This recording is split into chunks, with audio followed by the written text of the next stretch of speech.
Hello, everyone. Welcome. It is Thursday night. It's time for Revolutionary Change. I'm Jen Perelman. I'm Peter Hager. And guys, I want to do a little experiment tonight. I want to test. We're gonna test something right off the bat. I want to know how everybody is here for the live stream tonight. Did you get some type of a reminder on your phone, or did you look up the show because you know we start at 7 p.m. on Mondays and Thursdays? I'm curious to know how you do this, because one thing that is painfully obvious about what has happened to our channel and why the numbers are where they are is because no one is getting reminders of us either going live or any of our clips going anymore. And so people are also getting unsubscribed. But see, this kind of crap has been happening for a while on YouTube. Like, I've been unsubscribed from stuff before, so I know. Well, they're hitting our channel particularly hard. And sometimes, I mean, honestly, just based on what I've encountered, what other people have encountered, kind of like when you're dealing with people in Silicon Valley, people just decide what they like and they don't like, and they can target you if they want to target you. I mean, it's really that simple. So guys, point being, if everybody here shares this stream that we're live, it helps a lot. It helps a lot. Based on the responses that I am seeing in the chat so far, it looks like pretty much everybody has looked us up manually to know that we're live. So that's what I suspected. This is, again, what are we going to do about it? Well, no, the only thing we can do about it, and this is what I would remind people to do on a regular basis, and I'll do this tonight, I'll do it Saturday, we'll do it every night, because we have taken, we have taken a massive hit in terms of our numbers, like to the point where everybody notices it. And so what I would recommend, if nothing else, same thing on Rumble, not surprised. So I would ask people to just make sure that you are subscribed, make sure that you click the bell, make sure that you hit the like button, make sure that you share, do all those things we ask you to do. That's all we want. We're not asking you to pay us. We're not looking to get a big, we're not looking for a rich person to bankroll our channel. No. Well, actually, no. See, I look, I'd be happy if a rich person wanted to bankroll, but don't say that. Why are you saying that? If there's a rich person that would like to talk to us about a sponsorship or whatever, please do so. Do not say you do not want rich people bankrolling. Well, I'm saying that if we have that, that's great. But we don't want these working people to be bankrolling our channel. We actually do want someone else to be bankrolling our channel. I love Binary Fairy. She's one of our favorites. And of course, she says, I put a reminder on my phone. It's amazing how many things you'll remember if you put a reminder in your phone. Like, if you just know that, I'm not sure I'm going to remember this. People get notifications, see? Yeah. But again, that's not the consensus. I got 2 notifications. One is half an hour ahead of time. Okay. I think it's just so random. Yeah. And that's how they keep us they make it so there's no way to really work within the algorithm, because you can never completely understand it. And they keep changing it and keep messing with it. And that's what keeps us jumping through hoops. So, which is why I keep telling you, you've got to stop obsessing about it. You're perseverating on this to no end. Let's perseverate the way that the Zionists have perseverated over Zohran taking over New York City. Oh my God, they cannot. They cannot. They cannot. They cannot. So we're going to lead with the best one. We're going to lead. Listen, I don't know the last time we addressed Sean Hannity. It's probably been a while. Sean Hannity is the equivalent of Rachel Madcow as far as I'm concerned. But here's the thing about Hannity, Jen. And this just goes to show you how much we never talk about him. Wait until you see. Hannity's still around? Wait until you see what he looks like now. Fox News alert: incumbent Congressman Dan Goldman, who was just banned from a New York City coffee shop because of his support for Israel. He has now lost his primary to a radical socialist backed by Mamdani. It appears that. Did you hear? There's a radical socialist. Did you hear how his voice cracked? He sounded like he was going to cry. Not just that, but I don't want to comment because it very well could be medical or health related, but he looks extremely like he's retaining a lot of water. Like, he looks really something like swollen or something, like, I don't know. I don't want to say, oh, he just gained a lot of weight. I don't know what's going on there, but he looks very different from the last time I ever saw him. Yeah, well, like I said, we normally do not address him. We don't address Fox News or MSDNC or CNN. But this was, like I said, listen to it one more time. It sounds like he's going to cry. has now lost his primary to a radical socialist backed by Mamdani. Oh my God. Backed by Mamdani. The radical that, socialist. a pretty scary transformation is now fully underway in the Democratic Party, especially in a blue state like New York. Especially like a blue state like New York. Yeah. Isn't that just kind of what one would have expected to happen? No, listen, this is one of the reasons why, and let's be very clear about this. Yeah, that's what we said. I want to be very clear about this. We are the United States of America for a reason. Not everybody. That's unfortunate if it's a booze bloke, because that's another dig at the Irish. I'm just looking at potential comments. I'm just looking at possibilities. I can't, again, I'm not an expert on it. He looks very different. One of the things that we've talked about, in particular, when it comes to this congressional primary race in South Florida that Wasserman Schultz is attempting to ingratiate her way into, that demographic of people that live in that district are not the same type of voters that live in New York City. So that type of a left push that you are seeing in New York is not something you're going to see all over the country. However, I do believe that because of the fact we're in a very radical, if you will, transitional period right now in this country, I do believe that some of what Mamdani is doing in New York could be duplicated in a number of other places. South Florida notwithstanding. But I do believe that he's onto something, because the proof is in the pudding. And now that he has put 3 impressive federal chess pieces on the board, as well as several state legislators in New York, well, if Zohran had intention of getting things done in the city in regards to, you want to call it a socialist agenda, well, he's now going to have his shot. He's definitely going to have an opportunity to make some headway here. What do you think? Well, this is him definitely sticking it to all the people that have been bitching about him winning since he won. This is just him doubling down. So he's basically like, not only was I popular enough to win, but I'm popular enough to get 3 other people to win too.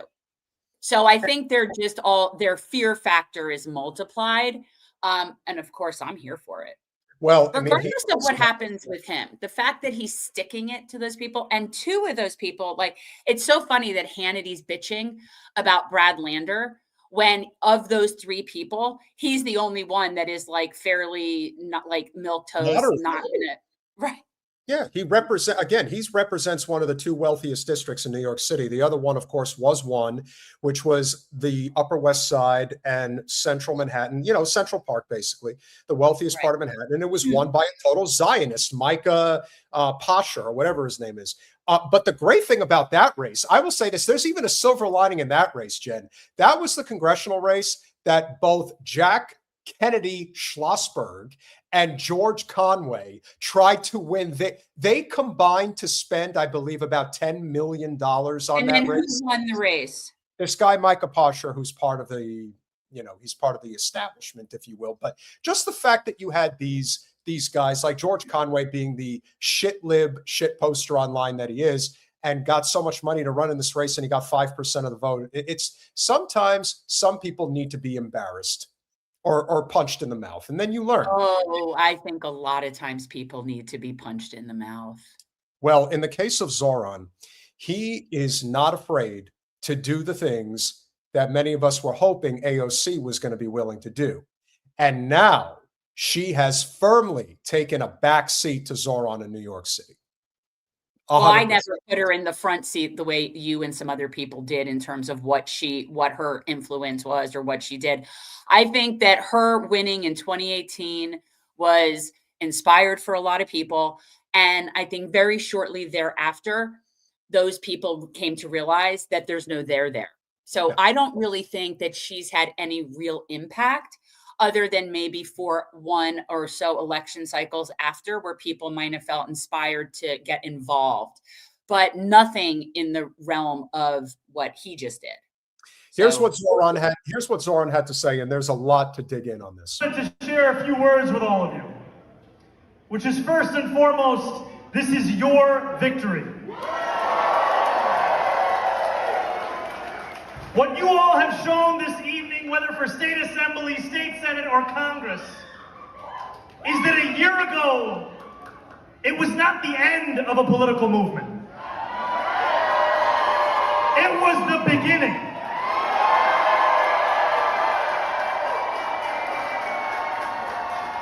And I want to thank you, because in this room I see those who believed no matter what tweet they read from Michael Lang. They believed.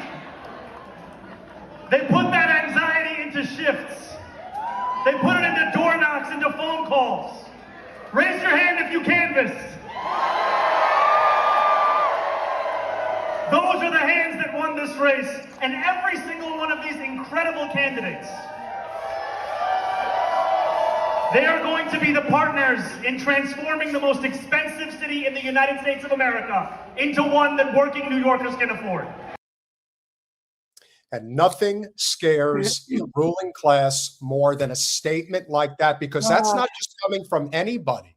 That is coming from the most popular Democrat in the United States right now. And he is the leader. He is the chief executive of the biggest and most powerful city in the country.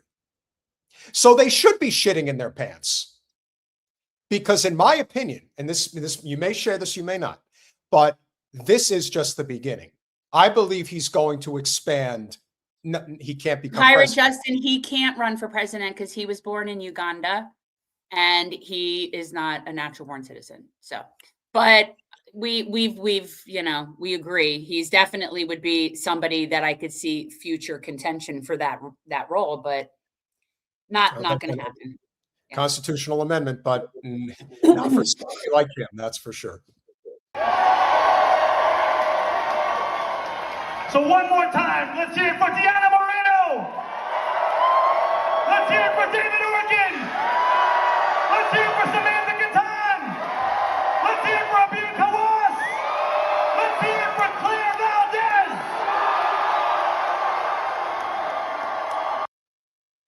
4 of the 5 people he just addressed are going to Albany. So he didn't just do this with the hopes of bringing federal dollars to New York City, which obviously matters as well. Oh. He is focused on making sure that Hochul answers to him, not the other way around. He's smart. He knows how to get his people in there. Again, this guy is really smooth. And his political sense is brilliant. But yeah, not just that, but the amount of power in terms of getting the state divested from Ziohel when you get enough people in there that at that level. I mean, I think he's working on a long-term plan. He's working the long game. He is. And let's hear it for a politics that will never forget working people. For a politics that is ready to write a new chapter in our party's history. And for a politics that realizes the old politics that got us to this crisis is not the politics that's going to get us out of this crisis. It's time for working people to be back at the heart of our politics. These are the champions who will do it.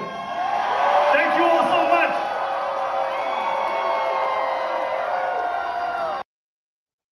You know, I would say that perhaps the most awe-inspiring part of this entire windfall of an election in New York is the fact that Zohran pretty much did this all by himself.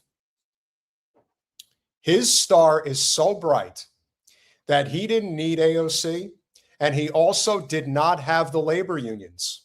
The labor unions got behind the establishment incumbent representatives. So Zohran's ability to supersede all of that is beyond impressive. You know, Claire Valdez, you know, obviously everybody focuses on Chevalier's victory being the biggest one. And I would agree, of the 3, she had the biggest upset. But do not underestimate Valdez's victory either. She beat, I think it was the Brooklyn borough president. I mean, the borough president in New York politics is considered the stepping stone to either the mayor's seat or Congress. That is generally how this works. So the fact that she didn't just win that race, she won it in a walk. She won it by, I think, close to 25 points. So that to me really goes to show you that if there isn't an understanding now that Zohran is the leader of New York politics, they got that memo on Tuesday. That includes Hakeem Jeffries. Better understand that if he gets in Zohran's way, he's next. I think, look, you know, maybe Zohran has his eye on a statewide position. That's definitely the, you know, what do you call it? The starting point for somebody that would want to run for governor is where he's at. I mean, that always makes the most logical sense to go from a chief executive to a chief executive. But sure. Yeah, so maybe he's getting his ducks in a row again with this long game in mind, that's what he has his eye on. Who knows? The Zionist freakout has been loud and pathetic at the same time. And you're going to have to be specific. Which Zionist freakout are we talking Well, that's the thing. You see, there's a lot of different places that we can go. There's a lot of different places we can go with this. But let's go with the most obvious one, which, of course, is the day before the election, Dan Goldman decided to visit Poetica Coffee in Brooklyn. And once they found out that the pro-Israel genocidal nut job, Nepo baby to the Levi Strauss fortune, decided to patron their establishment, they said, here's your money back. We don't want Zion, we don't want pro-Israel Zionists here. Good. And so naturally, Leora Rez and all of the Stop Anti-Semites, they decided to show up and they were going to protest. But let me tell you something. P.T. Barnum and Bailey Circus, New York City, going back to the turn of the 20th century, any publicity is good publicity. Somehow they thought this was a good idea. Turns out it wasn't. Today, outside Poetica Coffee, to protest racism. We're protesting racism. Jew-hating racism. And let us be precise about what happened. Everyone. Jews are not a race. To them, they are. I know to them they are, but Jews are not a race, and this isn't racism. You can't have there's no such thing as racism against Jews. Who is this crazy lady? So I think this is Leora Rez. No, that is not Leora Rez. Okay, so it's a doppelganger. They all look alike. Well, I'm just saying it's not her. Yes, and Miguel brings it up. Listen, I will never forget growing up in New Jersey, the 1877 Cars for Kids ads. I mean, those were played incessantly. They never stopped putting that on the air. And so they're thinking that this is actually doing them a favor, when in reality, across the street, you can't see them in the shot, but across the street, you have the, what are those Hasidic Jews called again, Jen? You have to be specific. There's different ones. The ones that are pro-Palestine. Well, you're speaking of the Couture, Natura, Carte, somebody. Something. The Couture, damn it. Justin, yes. There are Black Jews. And yes, if you were Black, you could also become a Jew, because Judaism is a religion. It is not a race. It is not a race. In fact, race is a social construct. I hate to get into that, but yeah, Jews is not a race. That's not a thing. That's not a thing. So Iranian Jews, I would say their race is Persian, right? So those Jews are Persian Jews. Then you might have Jews that are from South America, and maybe they're, so who knows what they would associate their, ethnicity. It's a religion. It's a religion. So the Natari Karta. Thank you, Kenman. And the pro-Palestinian contingent that's across the street, you've got people shouting at the top of their lungs, baby killers, because that's what they are. And we're going to get to that shortly. But this is, without a doubt, they're not going to have a moment's peace. That's the thing that they still don't understand. And yes, of course, there's Black Jews, people. Yes, they are showing their whole ass here in this case. Precision here is key. We're going to be precise. A business open to the public, identify the customer, takeover, decided after the fact that he belonged to a forbidden category, voided the transaction that he had completed, and posted a standing notice that people like him are not welcome and will be turned away on sight. Do you hear this? In 2026, this is what occurred just a couple of days ago, right over here. It closed on a Jewish public official because the shop treated Israel.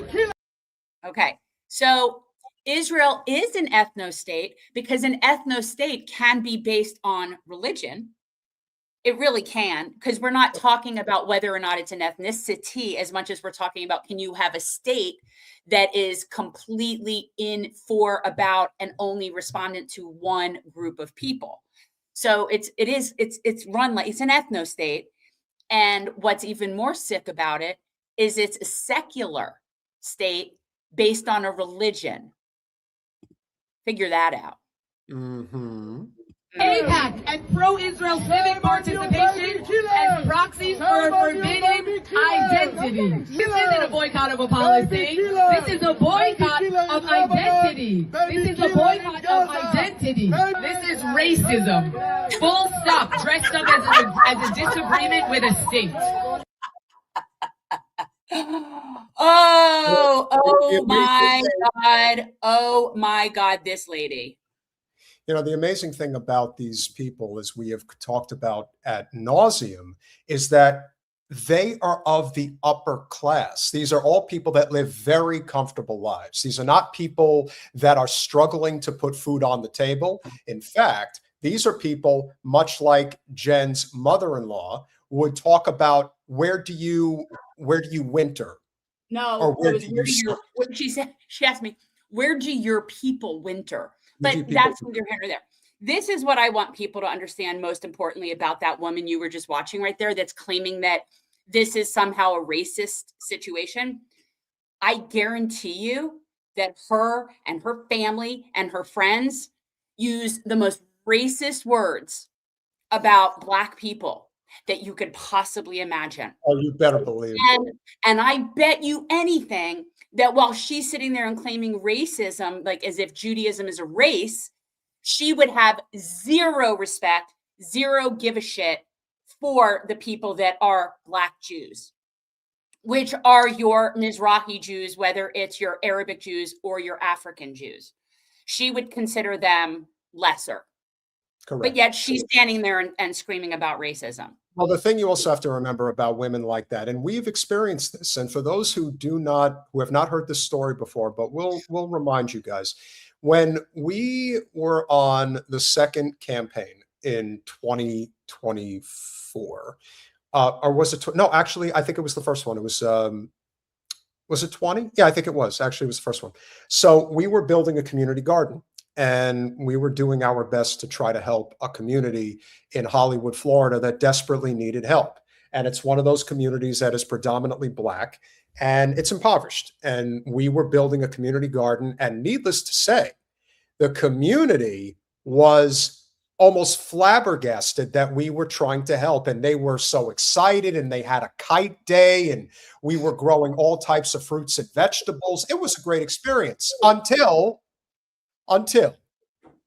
the Zio cunt from Miami Beach decided to come into the neighborhood. Because why?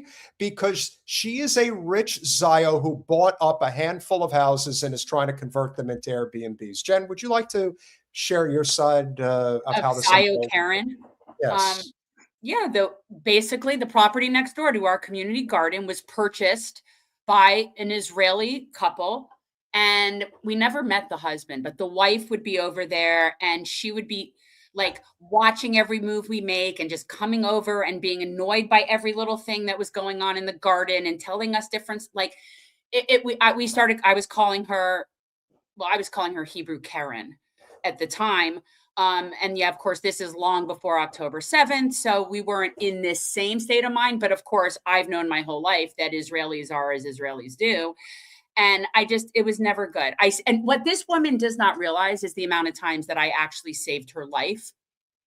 And she has no concept of the amount of times that I saved her life from angry people that were holding shovels and other garden implements that would have maybe buried her where she was standing. She also I'm just putting that out there, and she has no clue. She also decided to get into the face of somebody who absolutely could have had her removed from this earth. Like Absolutely. she was basically calling him or to his face. Well, he was, and I pulled this woman aside. I've never seen him at the point where I thought he was going to lose it, and I thought if he loses it with her, she's not going to be alive to talk to tell. No, well, that's why I was more protecting him than her. But at one point, I pulled this woman aside, and mind you, I'm the only other white person in the vicinity at this moment when I pulled this woman aside. And I said to her as nicely as I could, I think that we need to recognize that this isn't really our neighborhood, and we need to be respectful of the people who this is their neighborhood. Like that was basically what I said to her. Right. And this is essentially Gaza in a nutshell, in the sense that we're gonna make it our neighborhood. That's basically what she did. She's like, I know it's not mine yet. And then the next thing you know, after these things had happened, then the garden got like bought out from under us because he couldn't refuse, kind of thing. And then the community garden was gone. Because Karen didn't like it. That's ultimately what happened. So, yes. Again, they are a doomed culture that should be wiped off the face of the earth, and hopefully they will. And why do we know that this?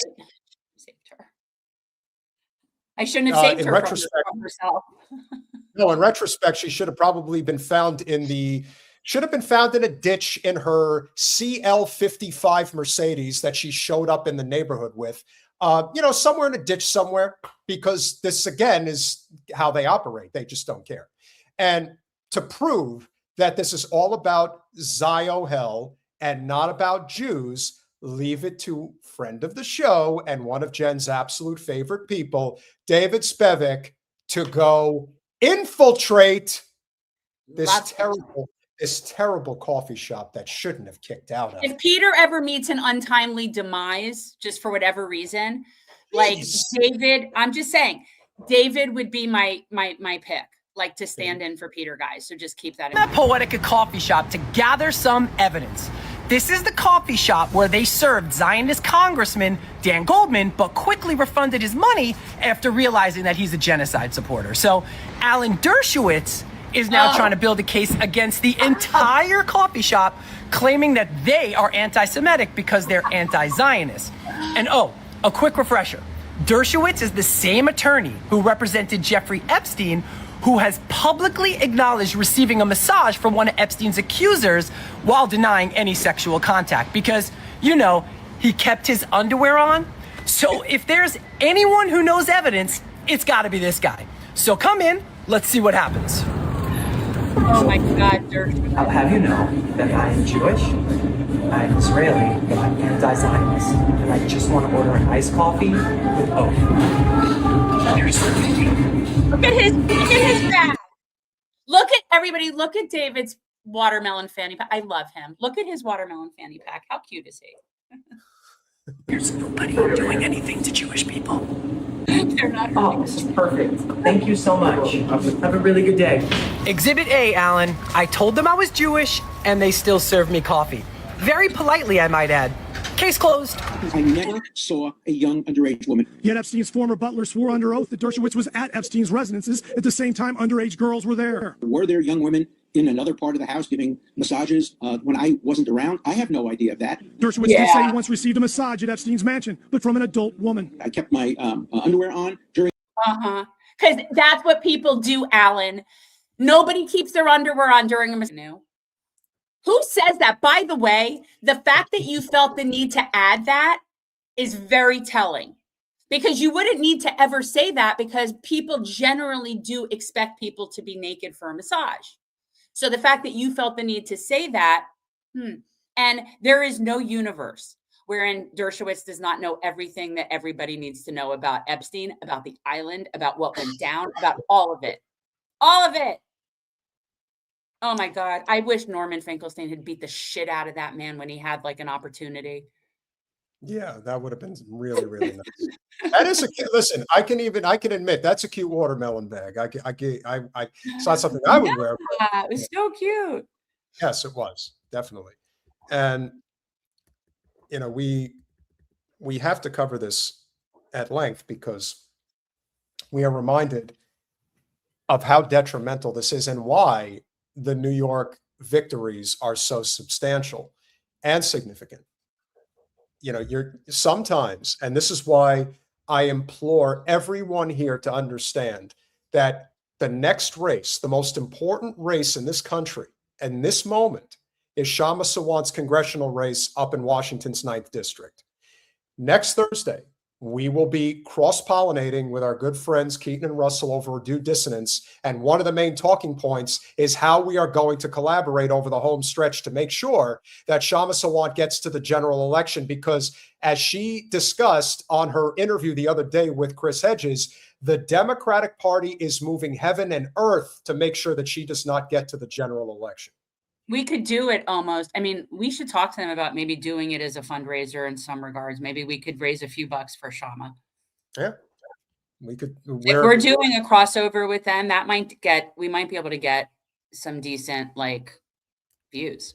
Yeah, I think so. So we'll be we'll marinate, as Jen likes to say. But the reason we bring this up is because there was a report that just came out from the UN, which vindicates Francesca Albanese, which is what we've talked about at length forever. And we knew eventually this was going to come to the forefront. And now here it is. In The Guardian, Israel continues to commit genocide by targeting children in Gaza. UN inquiry finds. Independent report says by aiming at children, Israel is undermining capacity of Palestinian people to exist. I don't understand something. Wait. Hold on. Go back. I do not understand how this is news. Understand how this is news. We've known that, we've already discussed this. We've been saying this for almost 3 years? Oh, yeah. So, right. So I don't understand. Is there anything in this, and I am aware that there's a new report. Is there anything in it that we didn't know? Scroll, Colin, please. Because I don't think so. Israel continues to commit genocide by deliberately targeting Palestinian children in Gaza. An UN inquiry has found.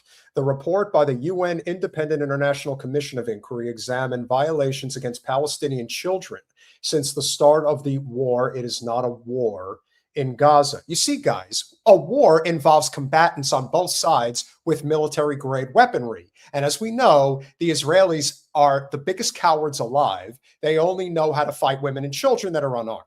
So, guys, that's another good point. This is one of those media literacy teaching moments.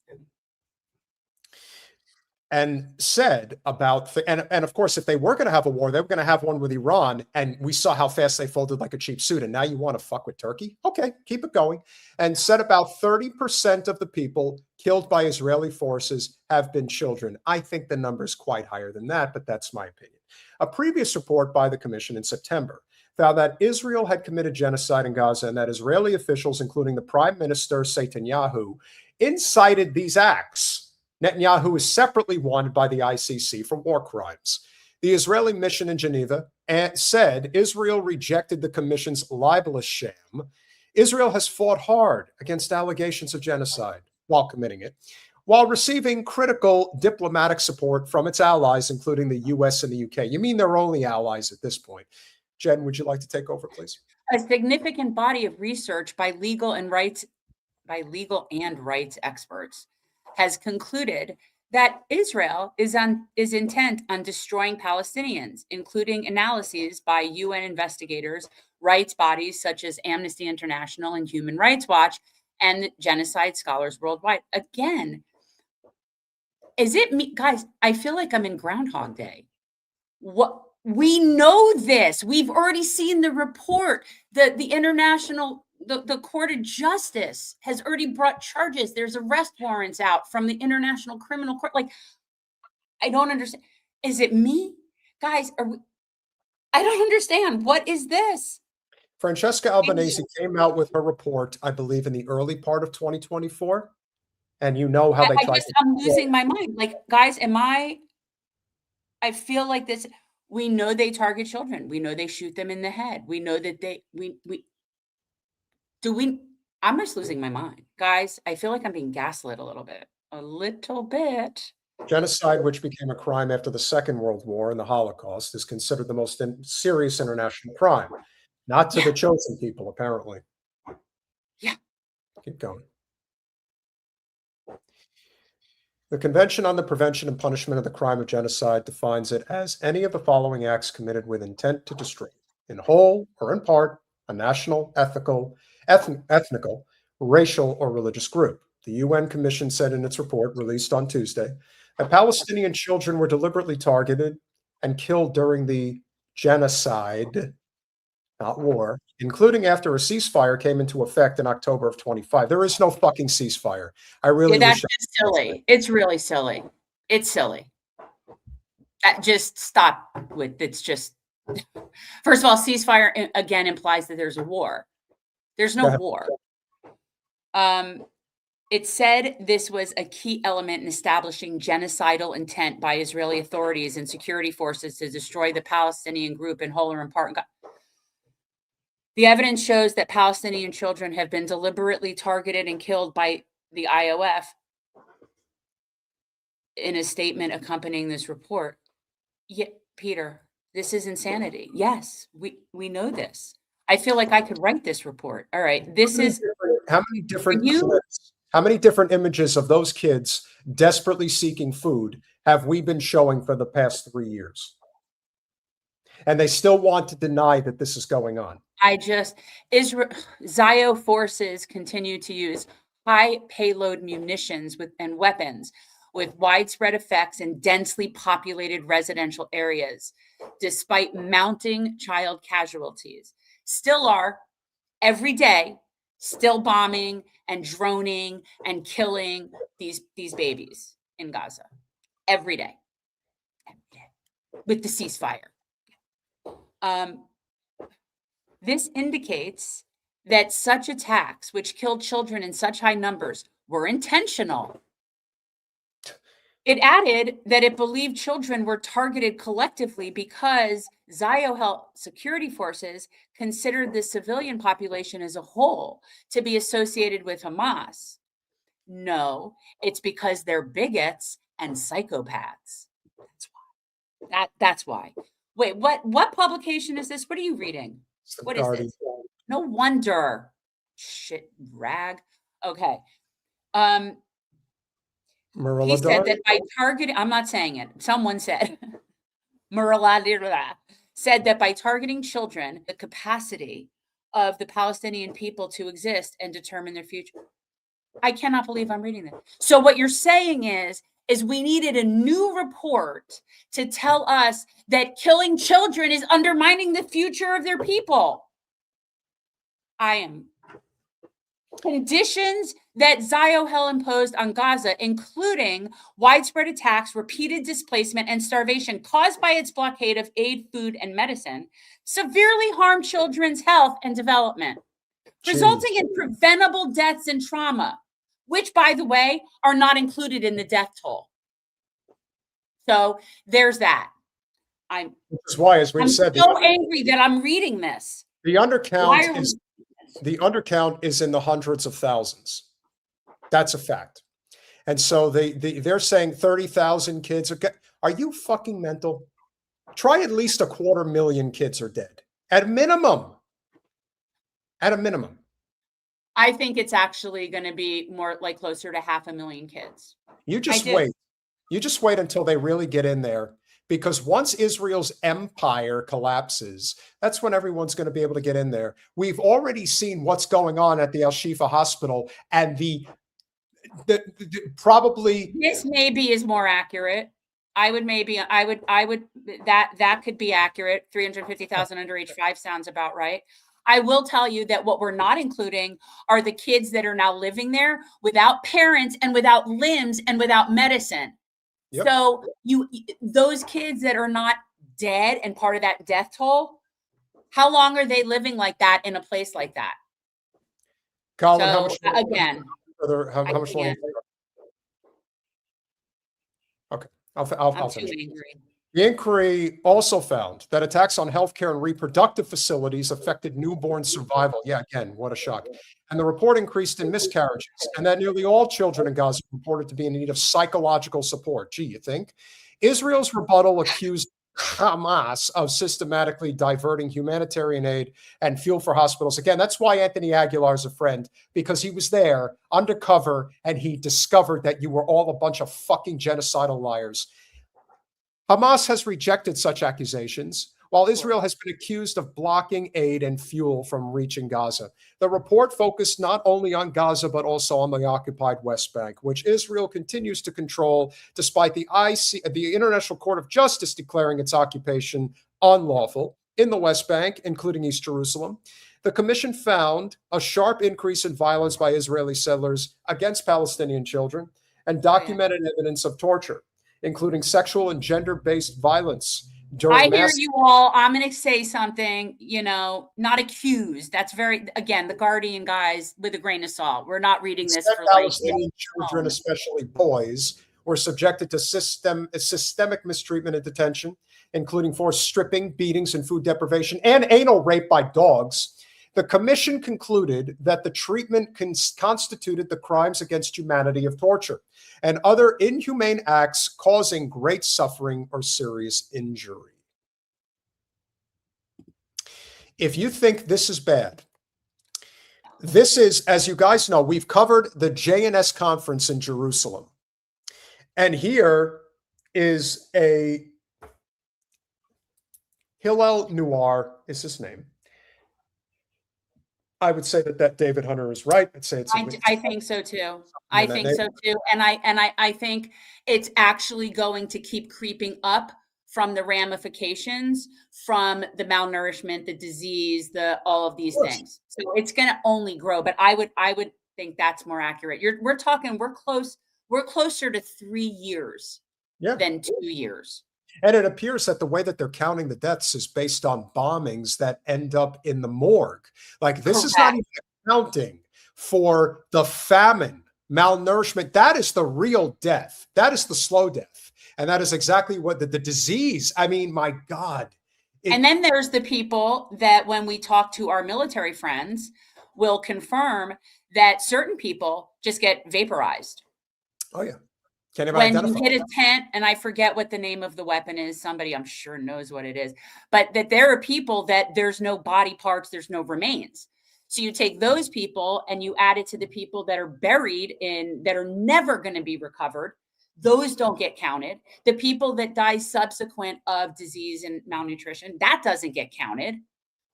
So their numbers are silly. It's silly.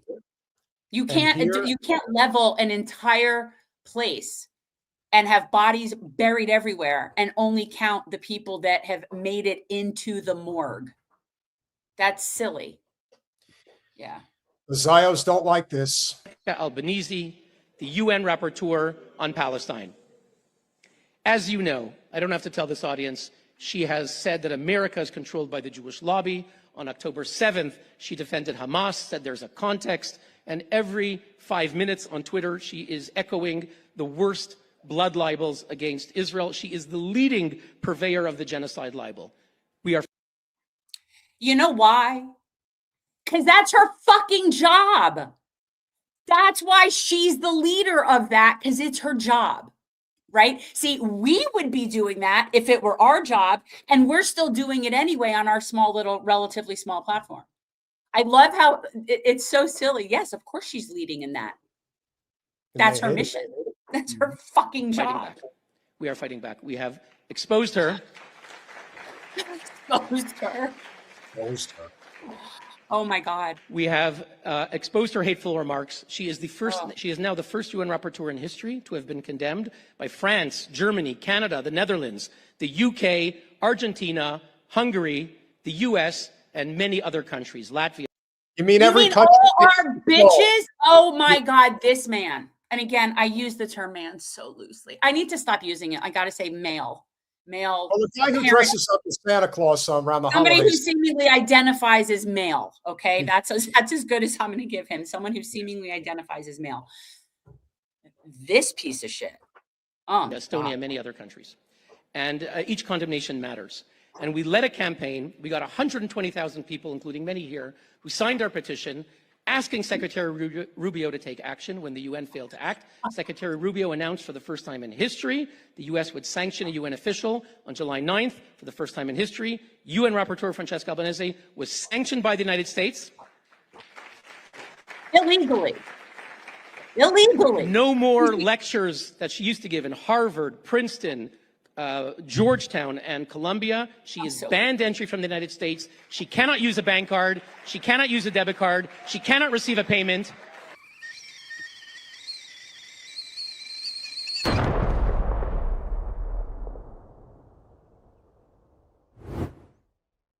Deterrence, and after she was sanctioned, we got her husband, who works for the World Bank, who shares in her incitement. He was demoted from his position at the World Bank for incitement. They talk like this is a flex, like this is a good thing. That's how they talk. Right. He's bragging about all of these things are illegal to do. Go show yourself, micro penis man. Show yourself. This is the head of again, you're talking about the head of the United Nations. She is the UN rapporteur. And you are, again, it doesn't happen overnight, ladies and gentlemen, but they are slowly but surely going to fall. They will no longer have relevance, and that is it. Yeah. Welcome, Joe Chang. Happy to have you here, Joe. To hate. And after she was sanctioned, the head of the Commission of Inquiry against Israel, Navi Pillay, resigned. We heard that she has family in the U.S. She was afraid if she got sanctioned, she couldn't enter the U.S. She resigned. Mara's right. Just look at that extremely diverse crowd of very wealthy, Long Island-looking North Shore Jewish people. Well, I'll tell you what I don't see. With the exception of maybe this one guy up here in the front corner, I don't see any Semites. Well, not only that, but look at the age. I mean, the majority of them are all in their 60s. Yeah, but nary a Semite, people. Nary a Semite. Well, I don't think at this point that they are even concerned about that anymore. I think that they No, I just want it. But that's the whole point. They cannot claim this shit. Yeah, no, I get it. And again, this is this is a very powerful organization that is still convinced that their way is going to win. They're still convinced in their mind that this is a winning strategy. Now, we have covered Melanie Phillips before. If you thought Hillel was a piece of shit, Melanie Phillips is even worse, but of course she has to add the British snoot to the stage when she makes her statement. Iran is not strong, but America's many powerful weapons count for absolutely nothing if it won't use them. If America won't commit itself to take the pain involved in fighting for its way of life, then Iran wins. And America won't defend itself properly because it does not understand that when it has an enemy, as in the Iranian regime, that believes God is instructing it to destroy America and the Jews, any negotiation is viewed by them as weakness and a way to manipulate America into surrender. Surrender. Surrender. There's nothing to surrender because we're already done. It's done. She didn't get the memo. Well, somebody sent her the memo. But an old crab ass like this doesn't ever get the memo because, again, she sits in a very high position in society and never thinks otherwise. Remember, women, forget women. People like this person believe that they are superior. Say who this is. Her name is what? Melanie Phillips. Melanie Phillips. She's a British Zionist, a she's very like, proud British Zionist. She's an overeducated shitlib who is convinced that you need to die for her to feel safe. That's basically it. And that's not changing. So I like the fact that so many of these people are going to need to go to therapy. Hot dog. Don't do that. Okay? Don't do that. We're not going to do that. Mary is practically perfect in every way. You will say nothing that affiliates Mary with anything negative. Mary Poppins. Just don't do it. I'm just channeling Dick Van Dyke. What are you getting on my ass? Don't do it. Don't do it. That's like up there with to like defeat going Iran, after America needs to end all negotiation and fight through blockades or kinetic war or boots on the ground wherever necessary. Are you signing up first? Please let us know when your old wrinkly ass is going to sign up with boots on the ground. I would like her grandchildren to go. I think your grandchildren should go. Absolutely. Absolutely. And this is the thing that I want to remind people about war. And this is how I've always felt since I was young, even at a time where I contemplated going. This is something people still seem to forget. Anyone that asks you to go die for them, they're the first people who should die as far as I'm concerned. But I've actually always had this thought that every time Congress declares war, that their grandchildren and children should go first. Well, that's why Michael Moore was absolutely right with Fahrenheit 9/11. That was some of his best work, because he's like, these guys are all sending you off to Iraq, but they will never send their kids ever. They want you to die for them to, well, first of all, they want you to die for them to make money. And that's all war really has ever been about anyway. It's about, how do I scam you into getting rich? And Vanessa Redgrave, when she was like in her prime, she's definitely, I follow her on Instagram, and she's definitely like old and being kind of cared for. But Vanessa Redgrave in her day would have ripped that woman a new asshole. Absolutely, she would have. And leave it to somebody that we admire greatly to basically bring it all home for us in light of the latest updated report from the UN. And to here we are now, 3 years later, and how many people are still stone silent about what's going on? Where have you been, leaders? What made you speak out about other people's human rights but not the children of Gaza? Did you not see these kids as kids because of where they were born? Did you not think the 20,000 kids that were killed and the countless others under the rubble and who died of starvation and other causes that would be so simple to treat? Did you not think those kids were as loved, as cherished? Did you not think they had beating hearts like your kids? This report is undisputable evidence of the deliberate targeting of children, killing children on purpose. Things like a quadcopter shooting a baby breastfeeding that's in a tent. 151 children died of starvation. Where have you been, people we looked up to? You didn't want to lose your reputation or sleep at night knowing you didn't say anything. Because their comfort is more important than their humanity, that of which they lack. If you are not willing to take risks, then you deserve nothing in this life, which is why I've often said that comfort is a privilege. It's not a right. I'm not comfortable. I've taken a lot of risks that a lot of people maybe wouldn't take. But how do you live with yourself knowing that you are causing this to happen? And we're going to lose it all. Like, we will lose it all because we don't have the courage of our convictions. That's why. I would be the coolest thing ever. Well, no, Dolly would be the coolest thing ever, but this would be up there. Okay. Did you see the text I sent you earlier about Dolly's place that she opened up? No, but listen, you know what those drone copters are, right? Like, you understand what those do, right? Drone copters? The thing that was used to kill the breastfeeding baby. Oh, no. Or the nursing baby. I don't know that it was breastfeed. It was being feeding baby, right?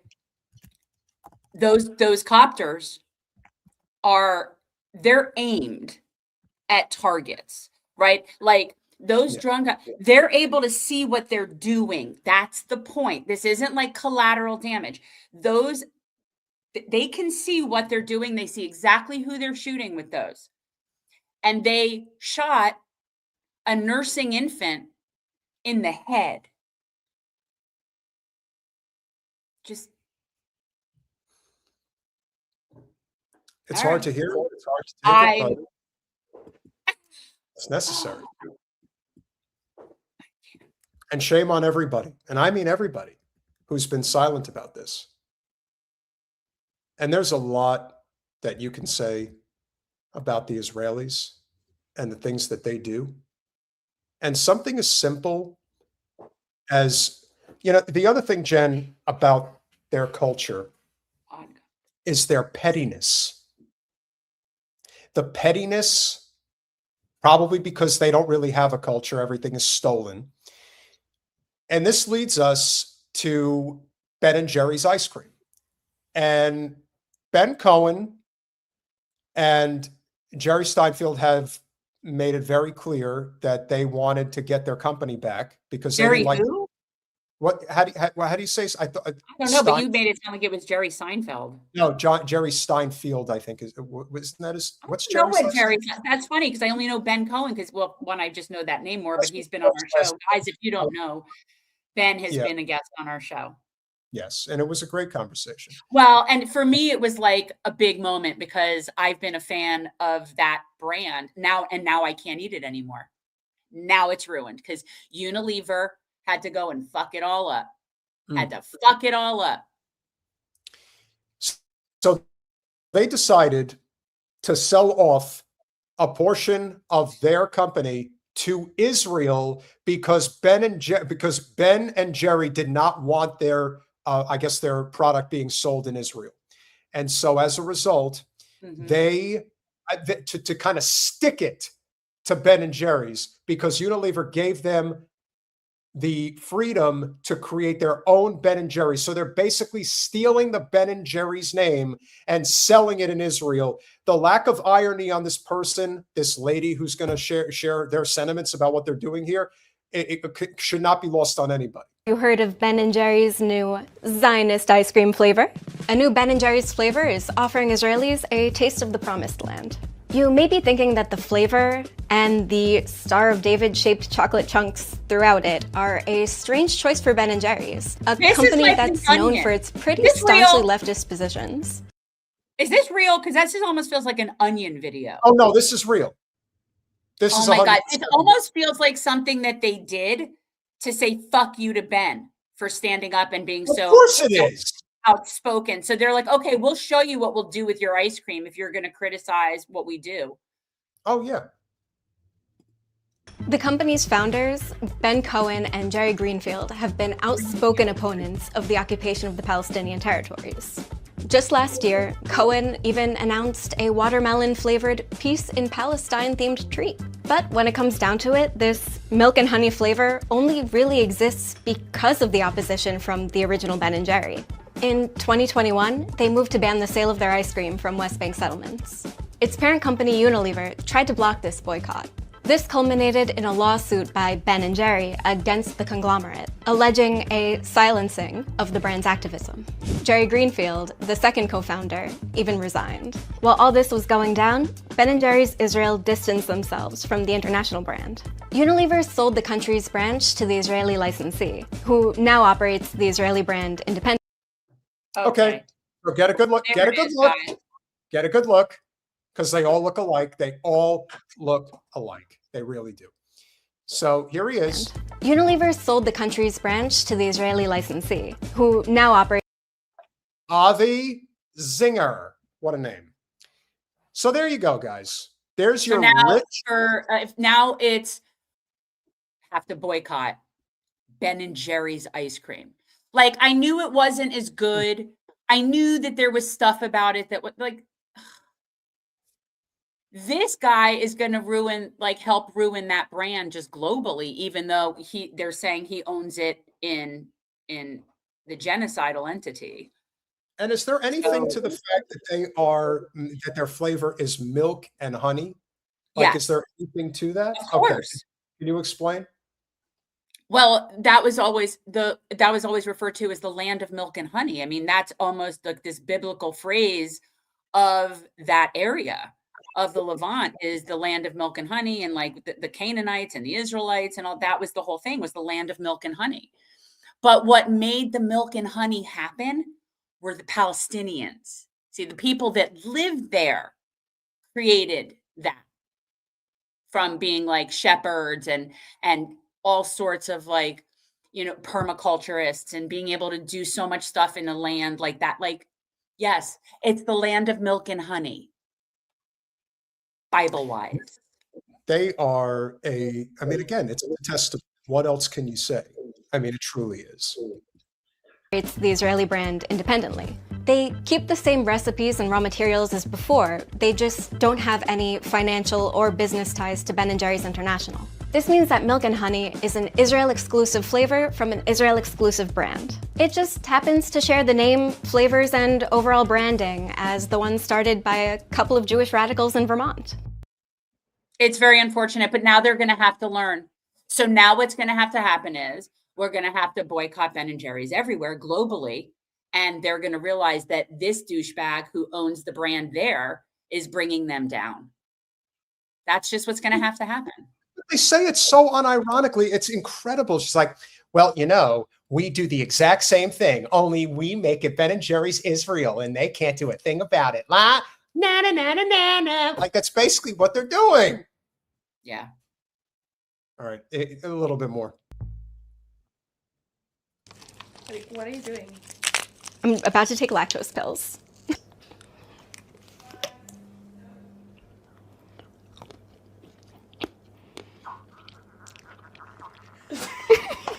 thought you were stunning. This is really annoying. This is annoying the out of me. I do not like this. Another one who looks like she's allergic to the sun. She had to take lactose pills. You know why? Because really humans are not meant to actually ingest cow milk.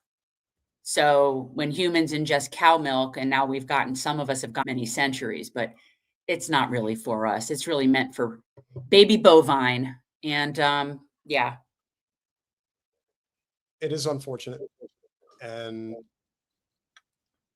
this is what their culture is known for.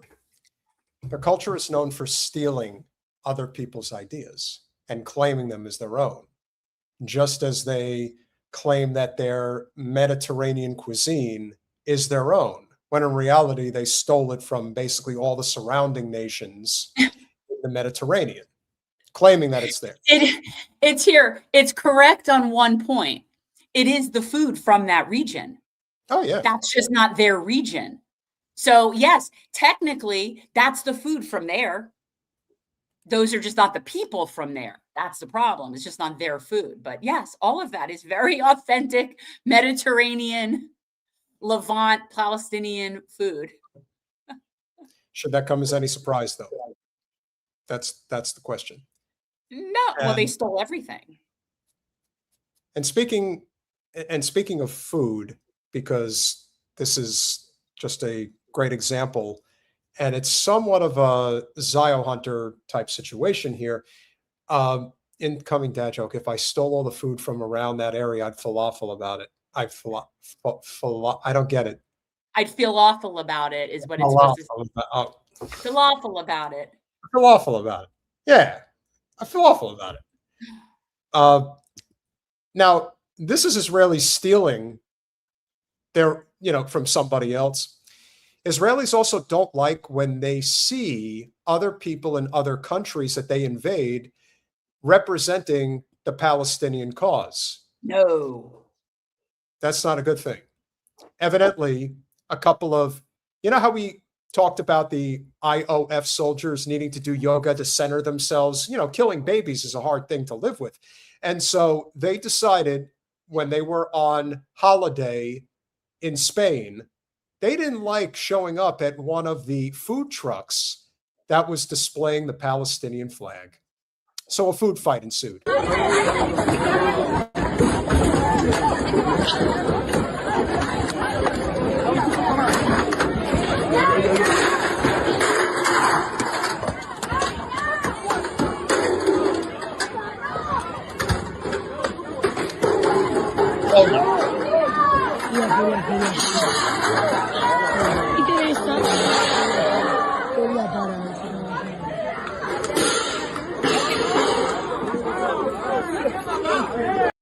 Where is this?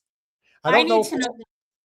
So I know it's in Spain. I just don't know Okay. if it's in Madrid or in Barcelona, but you Barcelona. know, they're in a very populated area. I'm sorry?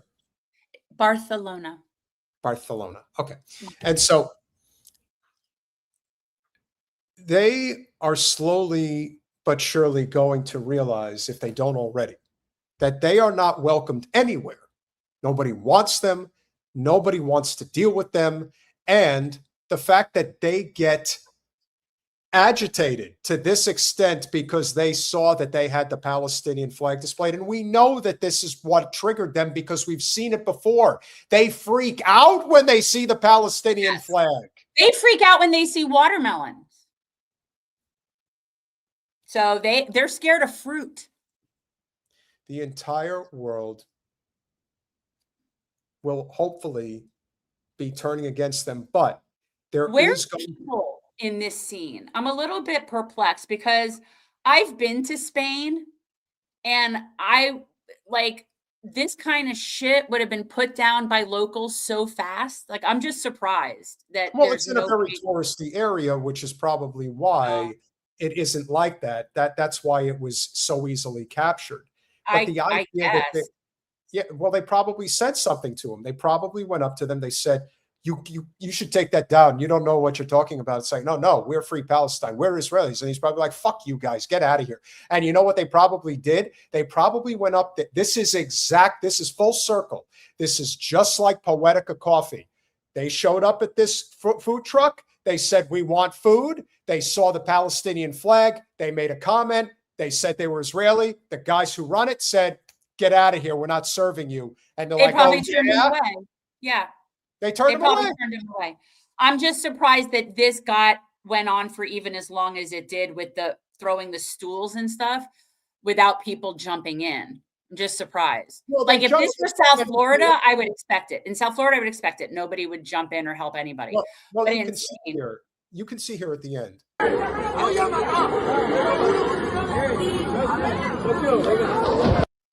Like there are guys that jumped in to stop it, but they didn't get in there to basically beat the ever-loving shit out of the Zio scum, which is what they should have done. It's unfortunate that they didn't. But this, again, is just another reflection of how Right? That's how I feel. Yeah. Oh, my God. And, Colin, I know I asked you to pull it before, but you know what? You can pull up the Brian Mast clip now if you want to. Oh God, you really want to get me enraged. You're really pushing. This is necessary because the one thing we know about this is that hold on, I gotta grab more weed. So the person in question that went up to Zio bastard Brian Mast, who called. All right, hold on. I'm not ready for that yet. The only person that is, well, again, you've got the three worst Congress people in Florida all along like this one direct corridor along the eastern seaboard. You've got Randy Fine, you got Wasserman Schultz, and you got this guy who shows up on the House floor in an IDF uniform. Which honestly, I really feel like that is somehow very traitory. I know that, right? Like it's just something is very off. If somebody showed up on the congressional floor, on the House floor, wearing a Russian military uniform, I don't think it would go over well. I'm just saying, I don't think it would go over very well. Well, here we go. How do you feel about the amputees in Gaza and in Lebanon that the United States tax dollars are creating? I see you're an amputee yourself. A lot of those amputees blew themselves up messing with explosives. What are you talking about? Do you even know? They should have been better bomb techs. That is so ignorant of you to say. What about the Lebanon pager attack? They were. What about the pager attack? What about the pager attack? Was one of the best attacks I have ever seen. Like that takes real balls. And this is a sitting congressman. This sitting congressman. See, I actually think that maybe he lost more than his legs, and that might be part of his problem. Maybe he doesn't have a dick. Maybe he. Well, maybe I don't know. I let me tell you, because yeah, this guy. It wouldn't surprise me in the least. I can't help it. I just fucking can't with this man. You're absolutely disgusting. You're disgusting. What if your legs were the ones that got cut off? My legs did get cut off, but if you think I'm disgusting, why don't you do something about it? Why don't I do? I guarantee you that whoever this guy is, first of all, you can tell that the guy who's addressing him is very young. Probably either a teenager, young adult, somewhere in that range. And I also guarantee you that by the angle that he's holding the camera, he's way shorter and way smaller than him. See, he's really. But that's not the point. That's not the point. See, this is a very small man thing to do. Again, small male thing to do, because when your first reaction to just somebody questioning you is to fist fight, like that's your reaction to it. This is the bullshit that I'm talking about when we talk about like the problem of what's masculinity. It isn't that it's the men using that. This guy, that's the shit we're talking about. This is some bullshit.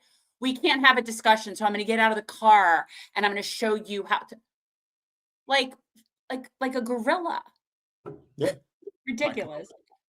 Something about it. I think you're disgusting. I think you're a fascist. Do something about it. I'm going to use my First Amendment right. That's what I'm doing. You can Unlike you, who's a militaristic pig, wants to choose fighting. Do something about it. Wants to choose fighting because that's what you are. That's who you are. Come on. You're an amputee, and you don't give a shit about amputees in Gaza. I absolutely do. In Gaza, you care about them? But I was really happy to see the ones that got blown up by the pagers. You're absolutely really good disgusting. So do something about it. That was the biggest disabling event in recent history. Of course, I'm not going to do anything about it. This is a free country, and I have the right to tell you, a shitty congressman. You have the right to speak, but come on, do something about it. What am I going to do about it? I mean, you could try to. This is absurd. Do something about. This is a congressperson. Jen, would you like to explain to Hot Dog why is he wearing shorts? I have some theories, okay? Now, my theory is that he lives off of the fact that he's a double amputee. That's who he is. He wants to use that for all that it's worth. And look, whatever, but there's no... I'm sure he would say something like, well, my prosthetics and the calves are thick and I can't get the pants to fit right. And there's a bullshit. He wants to constantly be wearing the fact that he's an amputee. But I do think it's fitting to him because he is a little man and he should be wearing shorts. So the short pants are actually very appropriate for this little person. So the thing about him, because of the way he's clearly talking to this young man who's much smaller than he is, I wonder if you got in his face, if he would threaten to get physical with you. Because, honestly, it wouldn't surprise me. Well, that would be interesting.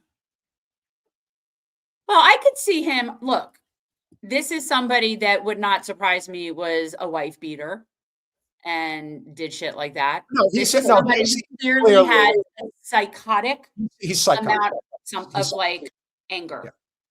Absolutely. Well, like I said, he hates the world because he's a cripple for the rest of his life. And no, he hated it before. And this is one of those things we talked about with Matt Ho, because Matt was very clear that people like him existed when he was serving. Like there were people that were just like there were plenty of people that were in there because they're like that. Why would I intimidate an elected official? Well, you don't intimidate me in any way. Why are you trying to instigate a fight? About as much as I worry about a cloudy day is about as much as I worry about you.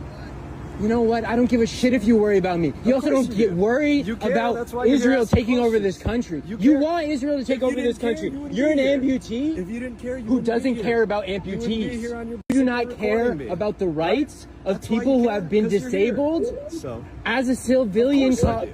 do you care about civilians being disabled? absolutely. You do? What about in Gaza? You said you praised the attack. I speak to people. You all said the you time praised that the get this pager thing. attack. Because it killed terrorists. It That's also why. killed innocent people. Nah, it killed It- terrorists. No, So, it just killed terrorists. And it did an excellent innocent job at and killing innocent terrorists. people. It What really, about the you know, innocent just people? Isn't one too many incredible when it's incredible hundreds, job of killing thousands? terrorists. And a lot of the bombs. Thousands of incredible civilians? Job of killing terrorists. Thousands Really of did an civilians? excellent job.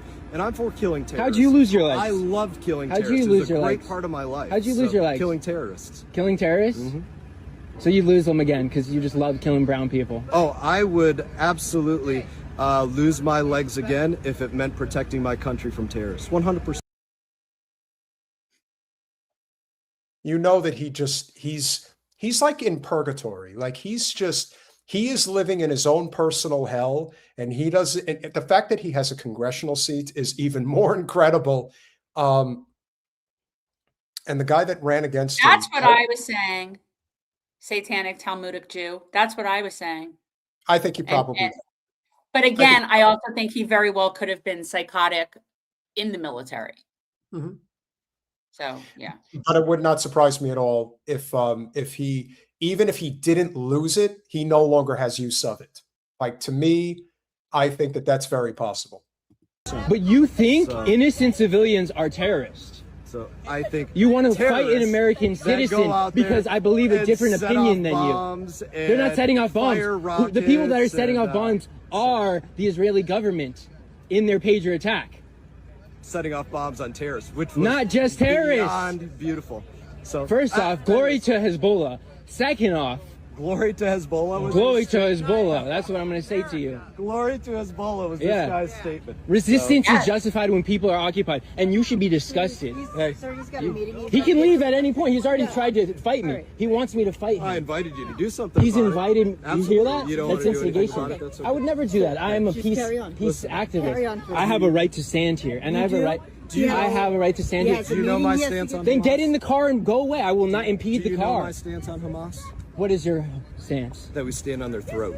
You know, I hope that you are, you know, What do you like, hope? I hope that you lose everything that you have because you are a satanic creature. Thank you. Actually, I think that's kind of unfair to associate him with Satan, satanic people, Satanists. You know what I mean? That's one of those things that I don't know enough about, but I'm pretty sure Mast is not that. And I think he's just psychotic. I really believe That's what I was saying. Wicca, Nicka Wicca. Exactly, Nicka Wicca. unfair to That's say. my point. Yeah. Yeah. Yeah.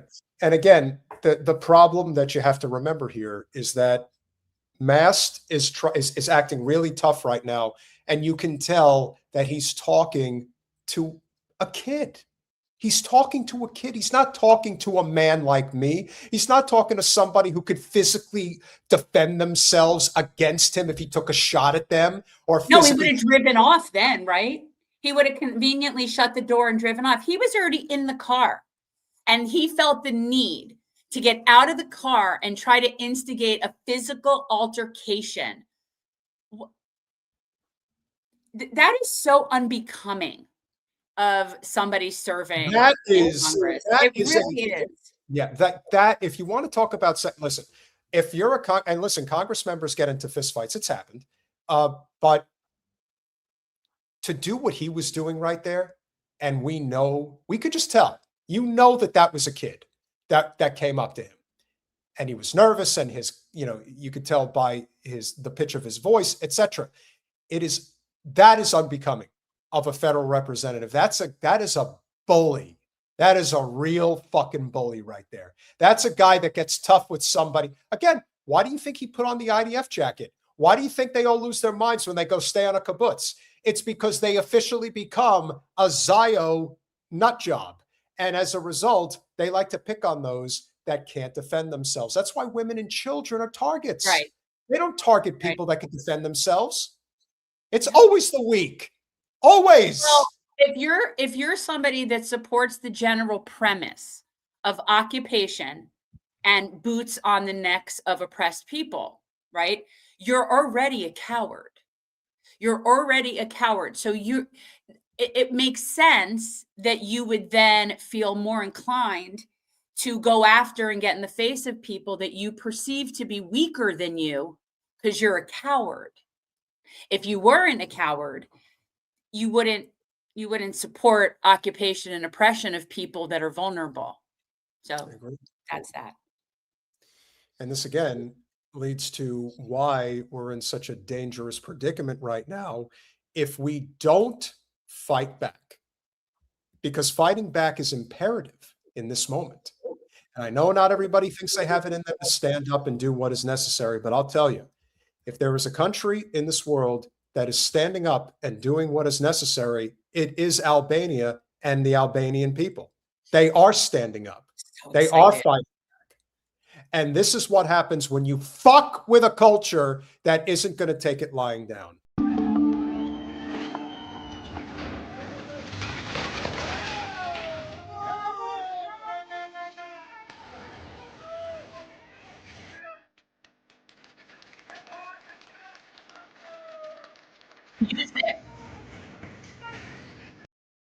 Music. It's Al Jazeera Plus, but we've played them before. I don't think we've had a problem with them. And Colin, if we have to lower it, then so be it. Në 2004 janë thyer 2 brinj nga policia. Po, shqyr sot nuk na sollën polica. Të ruajnë tokën tonë.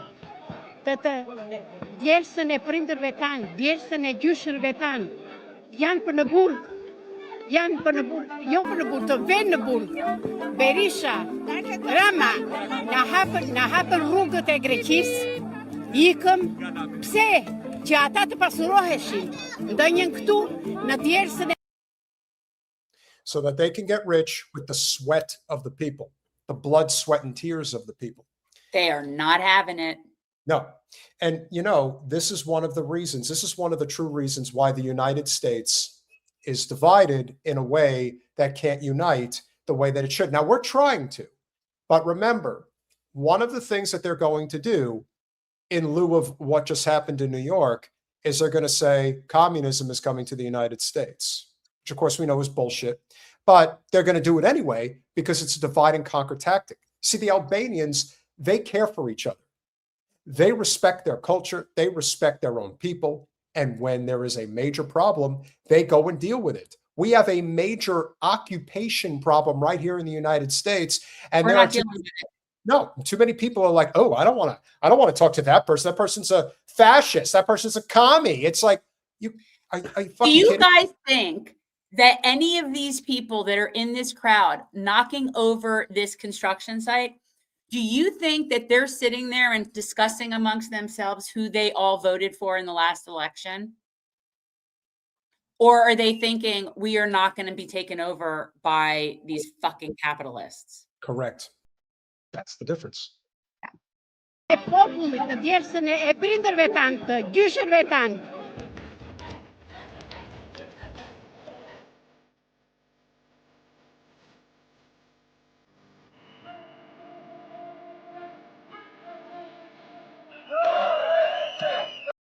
He is not going to survive this.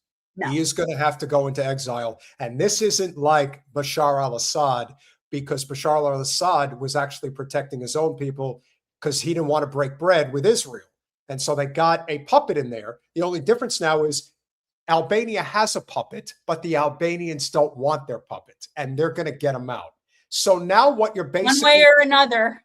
One way or another. So what they're going to do... Again, I don't know what the West is going to do, but we're going to find out because we're going to get to Colombia in a minute, but we'll finish this out.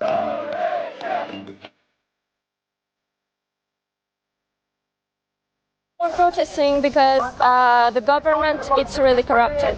So it's not really one person. We need to change all. And we need a new beginning. We want people to be happy and to be able to enjoy our coastline. We don't want to be tourists in our own country. We want to enjoy it as it is. If we continue this, if the coastline is all resorts, then where do the Albanians have to go, and what do they have for them, right? It's their land, it's their beauty, and it's their job to protect it.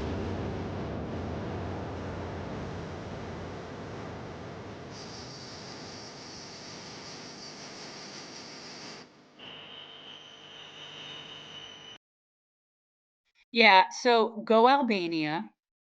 And I just wanted to point out that when we were talking about, and I said this to you earlier about the idea that now they want to go after Turkey, right? Like that's their new their new vibe. If you people think that the Albanians are a problem, try fucking with the Turks. See how well that goes for us. You know, like it's just going to get worse. So the problem for the Zionists is that they are convinced that money, again, stereotypical as it may be, they are still convinced that at the end of the day, people will always succumb to the pressure of the almighty dollar. That is what they're convinced of. Yes, they correct. The Turks have the mightiest land army, and it's a problem for us. The most prepared for a ground war anyway. And that's why this is being presented to you guys in conjunction with what is a very unfortunate story that we now have to share with you. And that is Colombia's president-elect vows to work with Israel like never before. Colombia's president-elect, Abelardo de la Espriella, says he will reverse current anti-Israel policies and forge an unprecedented military alliance. There is already incredible amount of evidence being presented that this election was rigged, that Trump endorsed this guy, that the West was involved directly. Perhaps there are people who are Colombian here who can speak to this about exactly what's going on here. Yeah. Colombia's incoming right-wing executive, I think the name executive, this is a business. This is a country. This is a business. That's the problem. They want to run it like a business. And people in this country that like Trump because they think he's such a good businessman, which he isn't. But even if he were, it's not a business.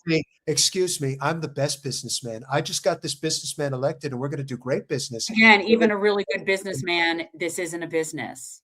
It's a civilization. We're trying to have a civilization here. Try telling that to the oligarchs who've been using Colombia as the cocaine pig pen for the past, I don't know how many decades. So yes. Abelardo de la Espriella on Wednesday pledged a dramatic diplomatic pivot, vowing to forge an unprecedented alliance with Israel upon assuming the presidency. The wealthy attorney, whose campaign backed by the White House, just unbelievable, revealed the shift following a congratulatory telephone conversation with Foreign Minister Gideon Saar. Colombia will restore and strengthen its relationship with the state of Israel like never before, he wrote on social media. Saar had written a short time ago, I held a phone convo with my friend Abelardo de la Espriella, the president-elect of Colombia, who is also a true friend of the Jewish people and the state of Israel. I congratulated him on his important victory in the elections. Victory, I might add. A victory that creates hope and possibility for a better future for Colombia and its citizens. And I wish him great success. Jen, would you please? I congratulated him on his important victory. I already. You did that one. The president-elect reiterated in our did you do that one too? No, that's it. Okay. The president-elect reiterated in our conversation his commitment, which he also expressed during his election campaign, to the alliance between the genocidal entity and Colombia that will be stronger than ever. I too emphasized our strong desire to strengthen this alliance for the benefit of both our peoples. If this does not sound like an Empire Strikes Back kind of shit, I don't know what does. We will do this together. Colombia and the genocidal entity, and in a big way, concluded the foreign minister. De la Espriella secured his victory during a tense Sunday runoff election, edging past left-wing Senator Ivan Cepeda by less than a single percentage point. A central tenet of his platform includes significantly tightening foreign relations with both Ziohel and the U.S. The move marks a total reversal of the policies enacted under outgoing President Gustavo Petro, an outspoken critic of Ziohel, who in May of 24 severed ties with Ziohel over the conflict in Gaza. Let me stop here for a second. Do you guys think that that has anything to do with the change in the leadership of Colombia? Do you think that it's at all possible that this very close election maybe really wasn't? And maybe this was what had to happen because they spoke out against Ziohel. I'm just speculating. What do you think?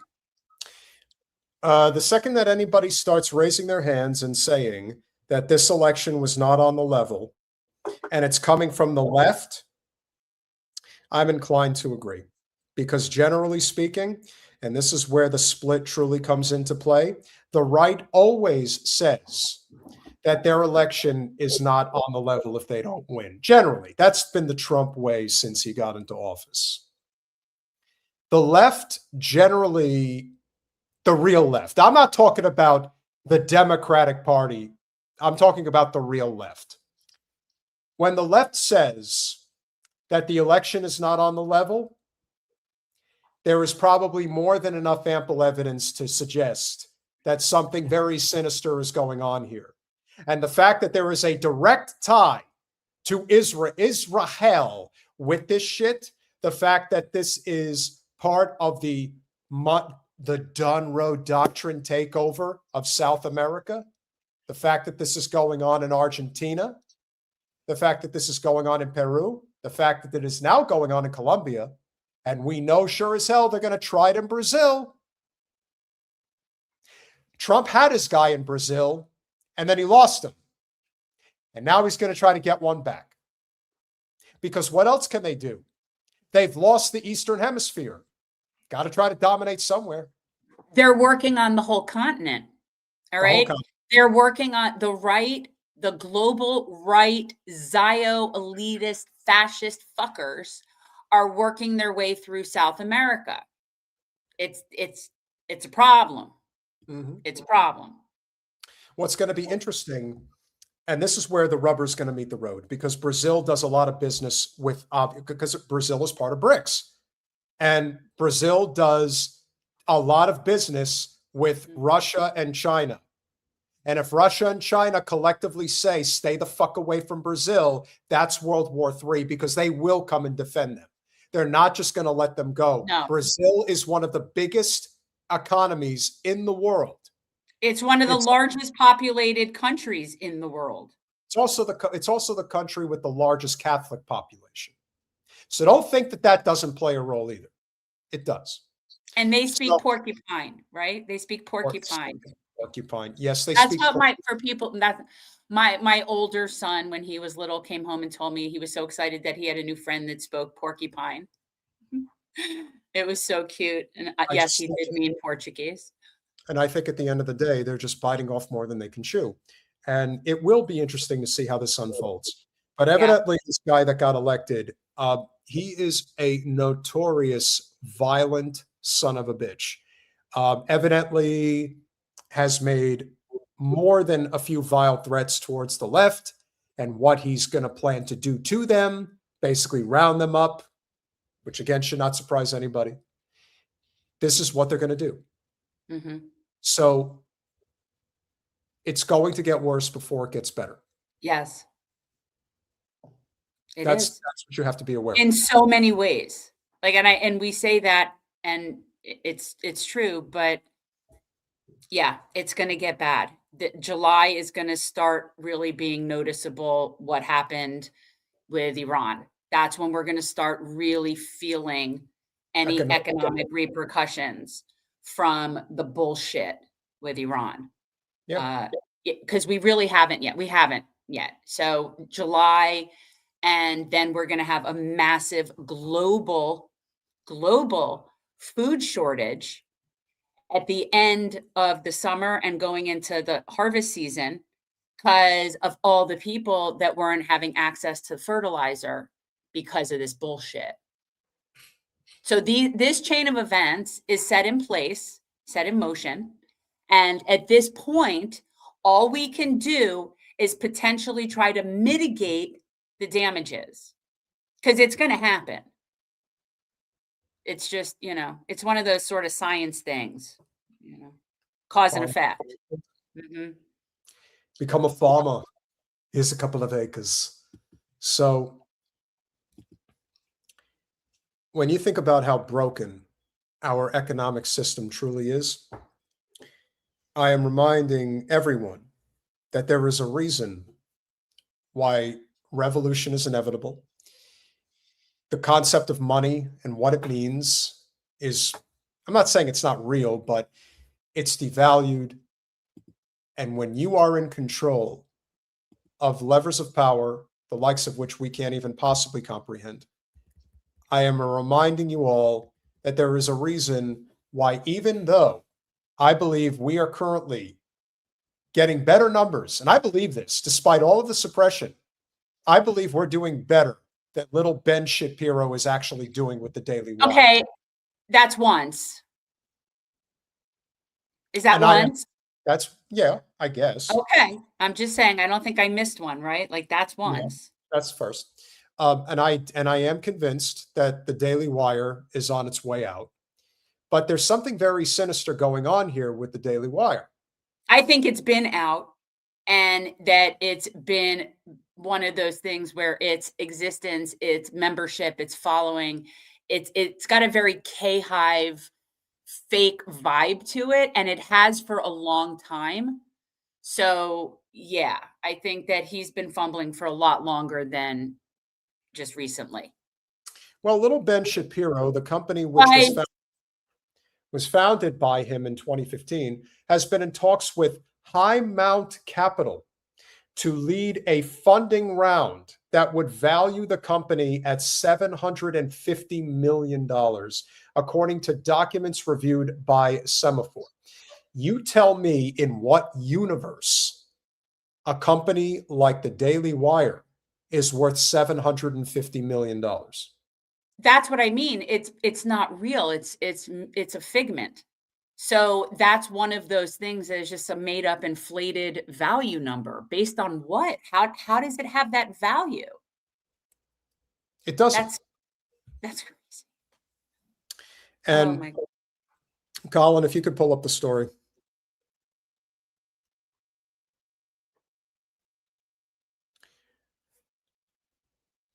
Exclusive. Daily Wire under pressure seeks strategic investors, targets IPO. IPO. This is going public. I don't believe this. Something is very weird. And we're going to get into that, right?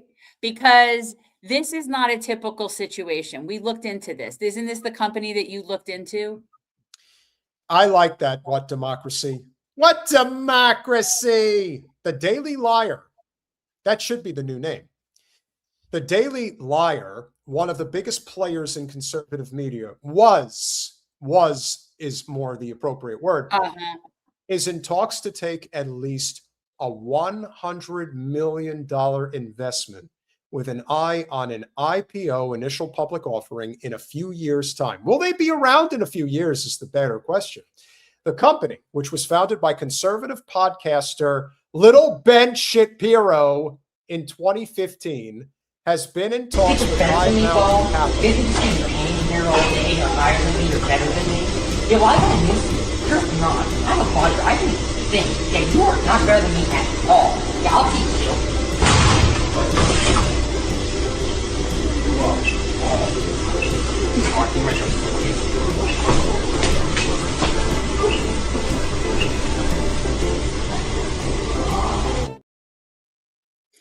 You, this might happen again. to lead a funding round that would value the company at $750 million. So they're trying to infuse $100 million into this company and then value it at $750 million. The Daily Wire, which is trying to take on the New York Times, what? Which is trying to take on the New York Times from the right, privately discuss. The New York Times is the shit lib right if you haven't been paying attention. Privately disclosed that it notched 48 million in adjusted EBITDA. I don't know what that stands for, Jen. Do you know? I don't know, some sort of tax thing or bonus subsidy thing, or I don't friggin' know. You're asking, I'm like the last person who knows that shit. Somebody in the chat, let us know if you happen to know what. It's so not my thing, guys. You know that. That's where I hear a voice from the teacher of Charlie Brown. But it's also failed to grow its subscriber base. You mean it's losing its subscriber base? And to keep the ones it has paying, the documents show. High Mount, which was founded by 2 former Coke industry employees, has been helping the Daily Wire to shop around the investment to at least 4 other firms, including 2 strategic investors. The company's bankers said it has fielded buyout offers above $1 billion. Who? How much can we get bought out for? Because if the Daily Wire is worth $1 billion, I'd like to think we're worth at least a few million, maybe. Well, then maybe we should be supporting this value system because it could only help smaller peanuts like us. Apparently so. The company's bankers said, but that the Daily Wire's founders prefer to take a minority aligned investment to grow the business. There's a reason you're calling it the Daily Liar, and that should stick. Those bankers said a $2 billion IPO could be achievable within approximately 18 months. See, what is the concept of money anymore? What does it matter? Well, that's what I mean. It's based on absolutely nothing. And when the whole thing comes crashing down like a house of cards, it's going to be very interesting to see what's left, because this valuation is silly. That's just not, based on what? Scroll, Colin. I mean, I don't understand. Oh, is that it? What that's based on. No. Okay. The same magical thing that our entire economy is based on, really, which right now is a non-existent thing that's called the AI bubble. It's just fake shit. Jen, your turn. Once seen as the Fox News for the next generation of conservatives. Did you read that part yet? No. Okay. The Daily Wire has stumbled over the last several years. Strategic missteps and internecine fighting, isn't that a big fancy word, have led to key departures and audience attrition. The company parted ways last year with CEO Jeremy Boring, who had spearheaded its expansion into big budget scripted film series.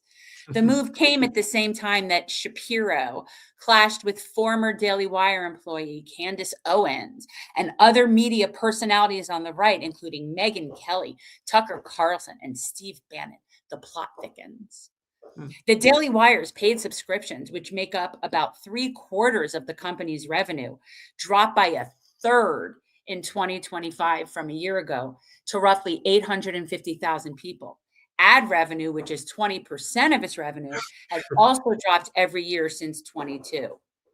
So what makes something that's dropping so greatly, so fast, be worth this much money, to be worth $1 billion?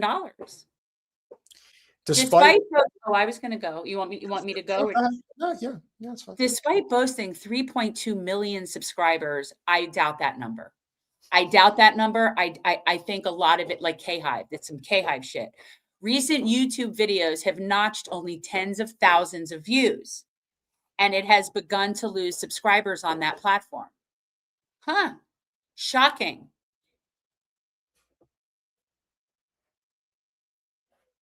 Yeah. High Mount ascribes some of the company's recent struggles to an epic medieval scripted series, The Pendragon Cycle, that did not fully resonate with the core Daily Wire audience and consumed the majority of the 2025 content budget, leaving fewer resources for new programming that could drive subscriber acquisition and marketing. The Daily Wire spent $50 million on the effort, the memo said. Let me explain something to you guys and how we know our channel gets hit. Because even if the view numbers are not high, what we always have, generally, with rare exception, is high engagement. Even if we have 300, 350 people watching on a Thursday, the engagement in the chat is always lively. People are always involved. There is really something to be said. And here the whole time. Correct. And here the whole time. Yeah. Correct. And so then you take it a step further and you swing it back to something like the Daily Wire, as Binary Fairy just pointed out in the chat.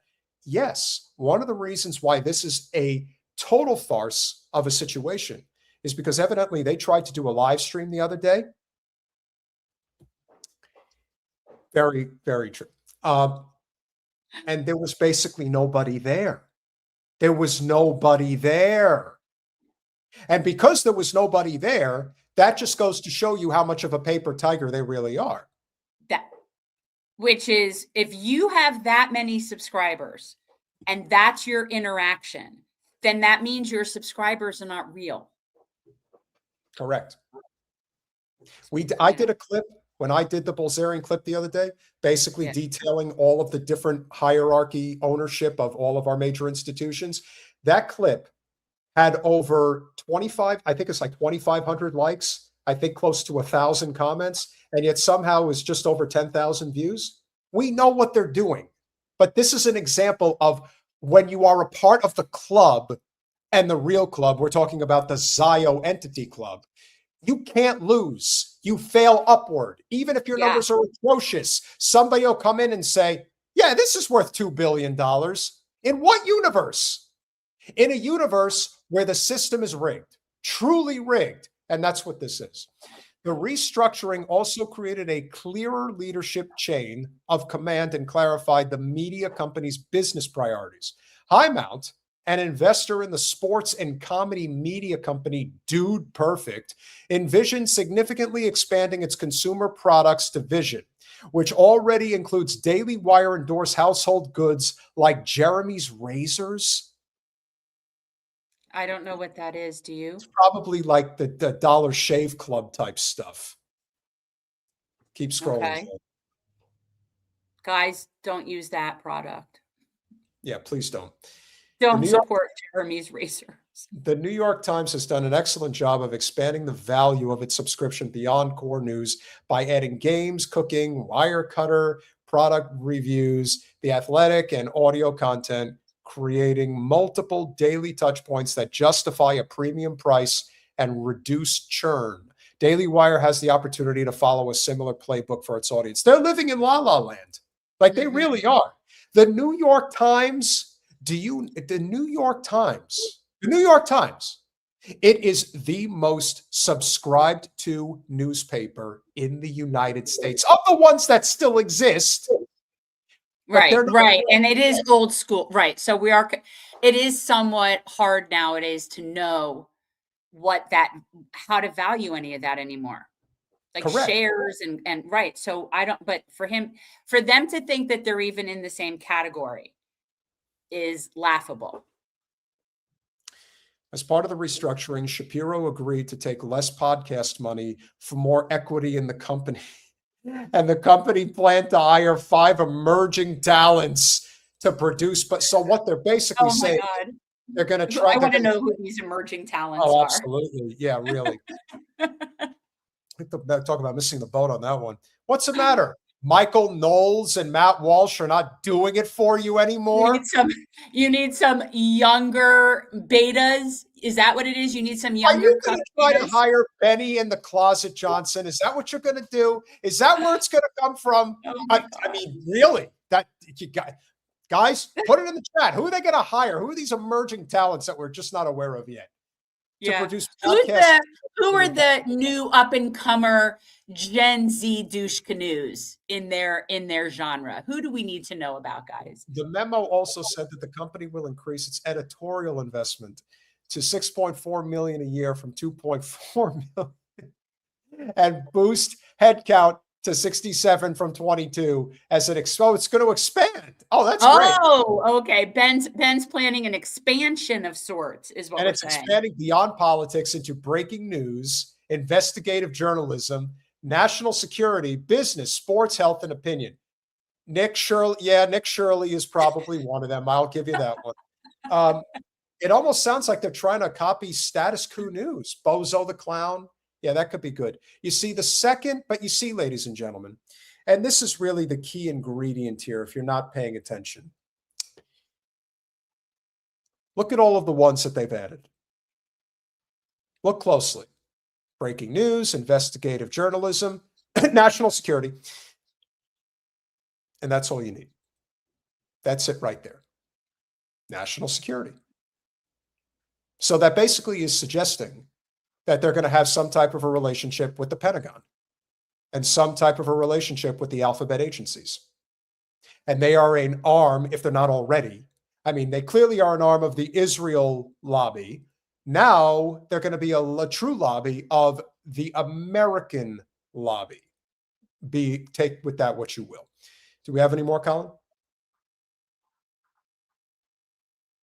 I think I'm bored of the Daily Wire. I think I'm bored of this. How much longer? I think we should take rid of this and move on to the next thing. Anybody else have an opinion on this? Well, we'll finish it out. We're almost done. The Daily Wire is one of several right-leaning media companies that are interested in competing for ad dollars from blue chip companies. It plans to host a series of events this week at the annual Cannes Lions Ad Festival. The advertising environment for Daily Wire has shifted meaningfully over the past 2 years. The stigma has kept many mainstream brands from advertising on conservative media platforms during 20 to 23 period has largely dissipated. The return of Fortune 500 advertisers validates the platform's scale and audience quality. Again, where's the audience? Because the audience looks like it's gone. And we expect the advertiser base to continue broadening as Daily Wire's content mix diversifies. Even if the $1 billion price tag or the potential IPO price remain far-fetched for a business that relies heavily on a handful of individual personalities like Shapiro, yeah, they're really relying on him. The Daily Wire's significant paid subscription business easily makes it one of the biggest players in this era of political digital media. The last several months have clearly shaken the confidence of some investors, but the previously unreported financials suggest that publications' audience decline could be a blip attributed more to a reduction in content and paid marketing dollars. And this is what I think what Miranda's saying. That's what I want to point out about this. That's where it doesn't matter if there's actual investors, there will be investors. I agree with that 100%. The split in the MAGA movement between Shapiro and others in the online right is real and could alienate a portion of the audience. Could that may pass on subscribing and paying the Daily Wire for its consumer products like Jeremy's chocolates. You've got to be shitting me. It's also isn't a winning proposition to be investing in a media company that is seeing declining growth, even in the short term. Wait, Jeremy's chocolates? Yeah, for Jeremy. What was the other Jeremy's thing? Jeremy's razors. All right, guys. Fuck Jeremy. You know what I mean? Like, why? No, none of that shit. If you guys see, he's boring in more ways than one. Recent digital media sales show just how much the economics of digital media have shifted. BuzzFeed last month sold a majority stake to Byron Allen for roughly 86% below its peak valuation, while Vice, Mick, and Food 52 had sold for 90% below their highs, according to Axios. All right. There is no way that this company is worth shit. And on top of everything else, the one thing that we also want to point out to you guys, in case you're wondering who High Mount Capital is that supposedly is coming in to save the Daily Wire. Right. Yeah. That's the important part of this. That's the part that I kind of wanted you to get to. I think this is the key point. So who is coming in to save the Daily Wire? right? It's So funny it's interesting. Jen, it's funny you should ask. Right. As it turns out, these two dick writers are former employees of the Koch brothers. We steward capital and companies to help the world flourish. High Mount Capital is a private investment firm building long-term partnerships with bold, high-potential, principled entrepreneurs to create enduring companies. And as it turns out, the head of High Mount Capital, Jason Ilion, oh boy.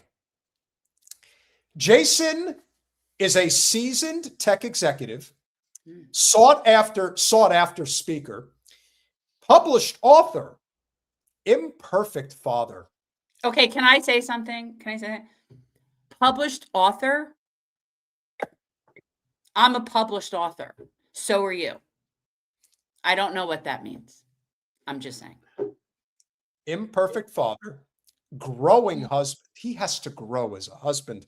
And most importantly of all, he's a growing husband. He's learning, ladies. He's learning.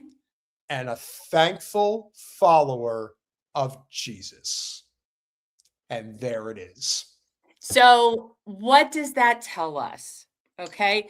What it tells me, okay, and this can go back to when, and I said this to you earlier, when he made that donation, like what was about him linking up with Turning Point. This is about Ben linking arms with the Goyim. This is about Ben finding financial support from the Christian Zios. And that is absolutely not true. You know not of what you spoke. He thinks so little of them. He thinks so little of them. They're so Goyim. It's just interesting that now that's what he's doing. So that's, interesting. When I gave $1 million to Turning Point USA, it was because I had blood on my hands and I'm trying to cleanse my soul. You don't have one, little Ben. It never existed. And to bring the entire conversation of the evening full circle, just to have a little fun, here's what little Ben had to say regarding the election results in New York. Leading all oh of this. My God. Who's leading all of this? Who is the DSA? As we pointed out, it is overeducated, useless white people. Some of them are white, some of them are not. But bottom line is, this professional, disproportionately white, the professional useless class, they've been Wait a minute. Did he just talk about professional useless white people? I have never heard more. Somebody hasn't looked in the mirror. I have never heard more of a projection so blatant in my life. Okay, I'm sorry. You could tell over the last 20, 30, 40 years in university classrooms. They've been majoring in absolute junk. They're unemployable losers who have never held a real job, but they did go to the best colleges for years and then more years, and then they can't get real jobs. So they end up as community organizers or agitators or political aides for crappy candidates who hate the country. The Democratic Socialists of America is a make-work machine for college-educated losers. That's what it is.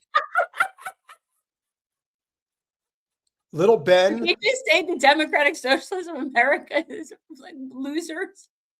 In reality, when I was young, I tried to join the DSA and they would not have me. So I decided to create my own organization. I hope this voice is torturing the shit out of you. But you know what I think? I think little Ben needs to get smashed in the face one more time. Is that what you're, or I'll do the small version. Yeah, I'll teach you.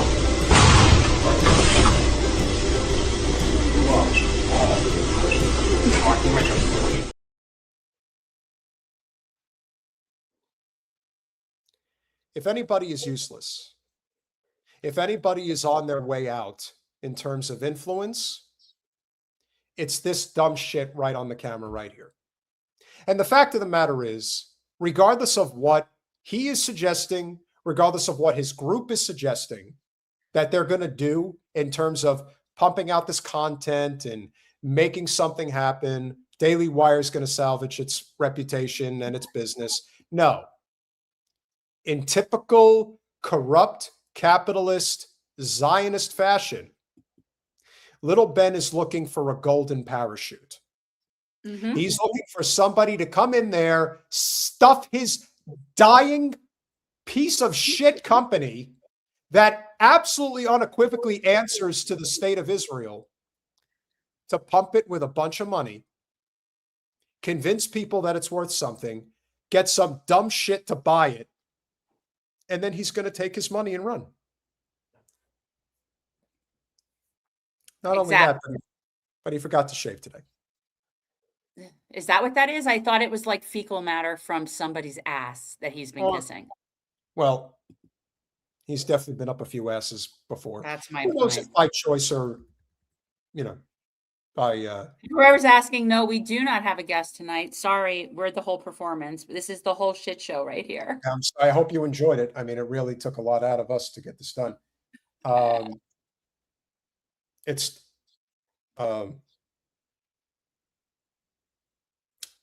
Sorry about that. So, is there something more important? Do you have more pressing matters to deal with, Peter? I just had a message that I had to respond to. That's all. Oh, okay.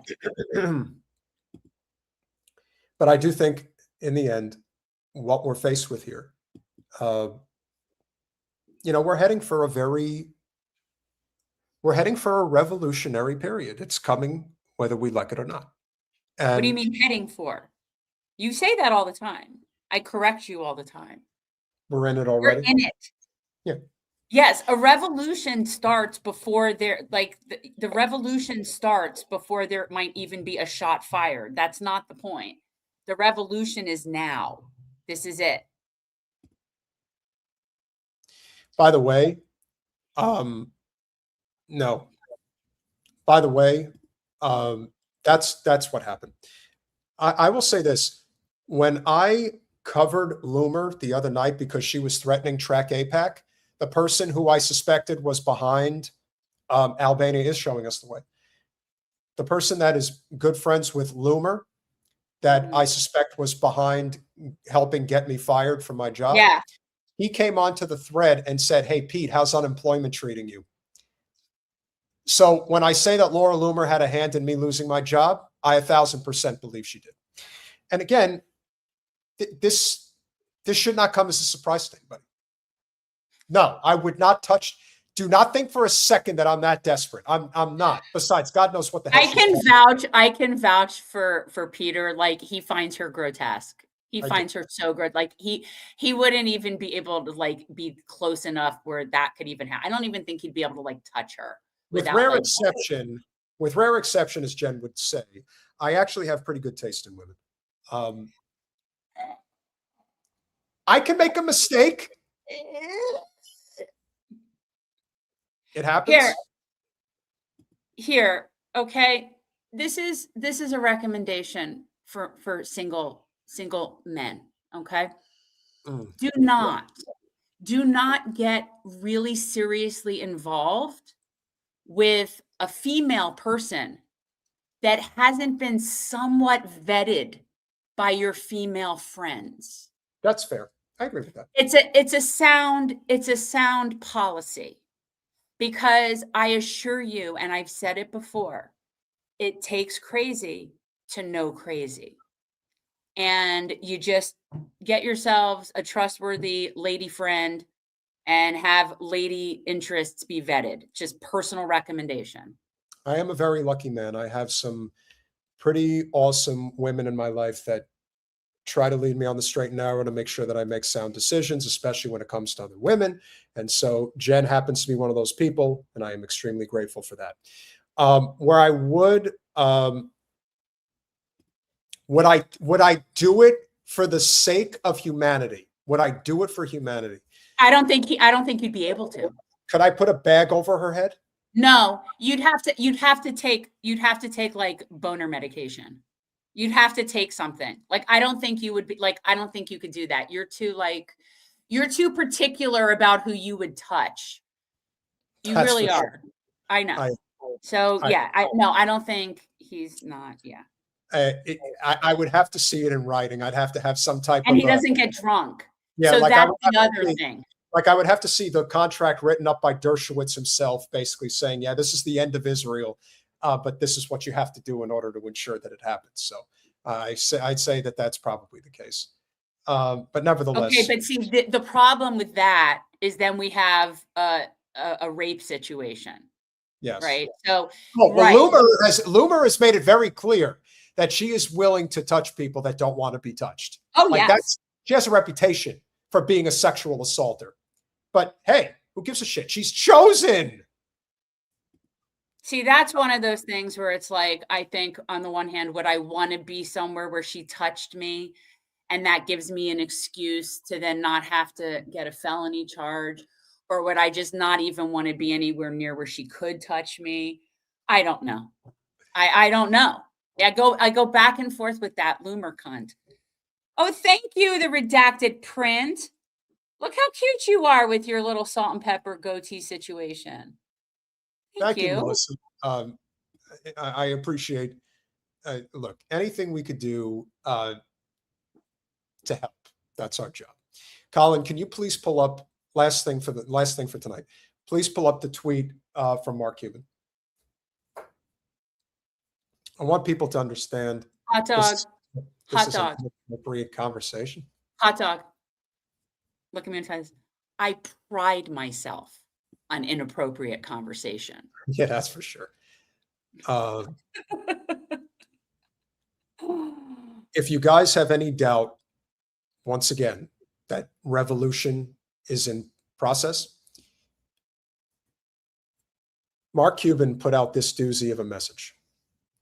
And keep in mind, Mark Cuban, probably more than any other billionaire, is as relatable to the average person as you're ever going to find. It's time for everyone to realize that the fight against data centers has nothing to do with data centers.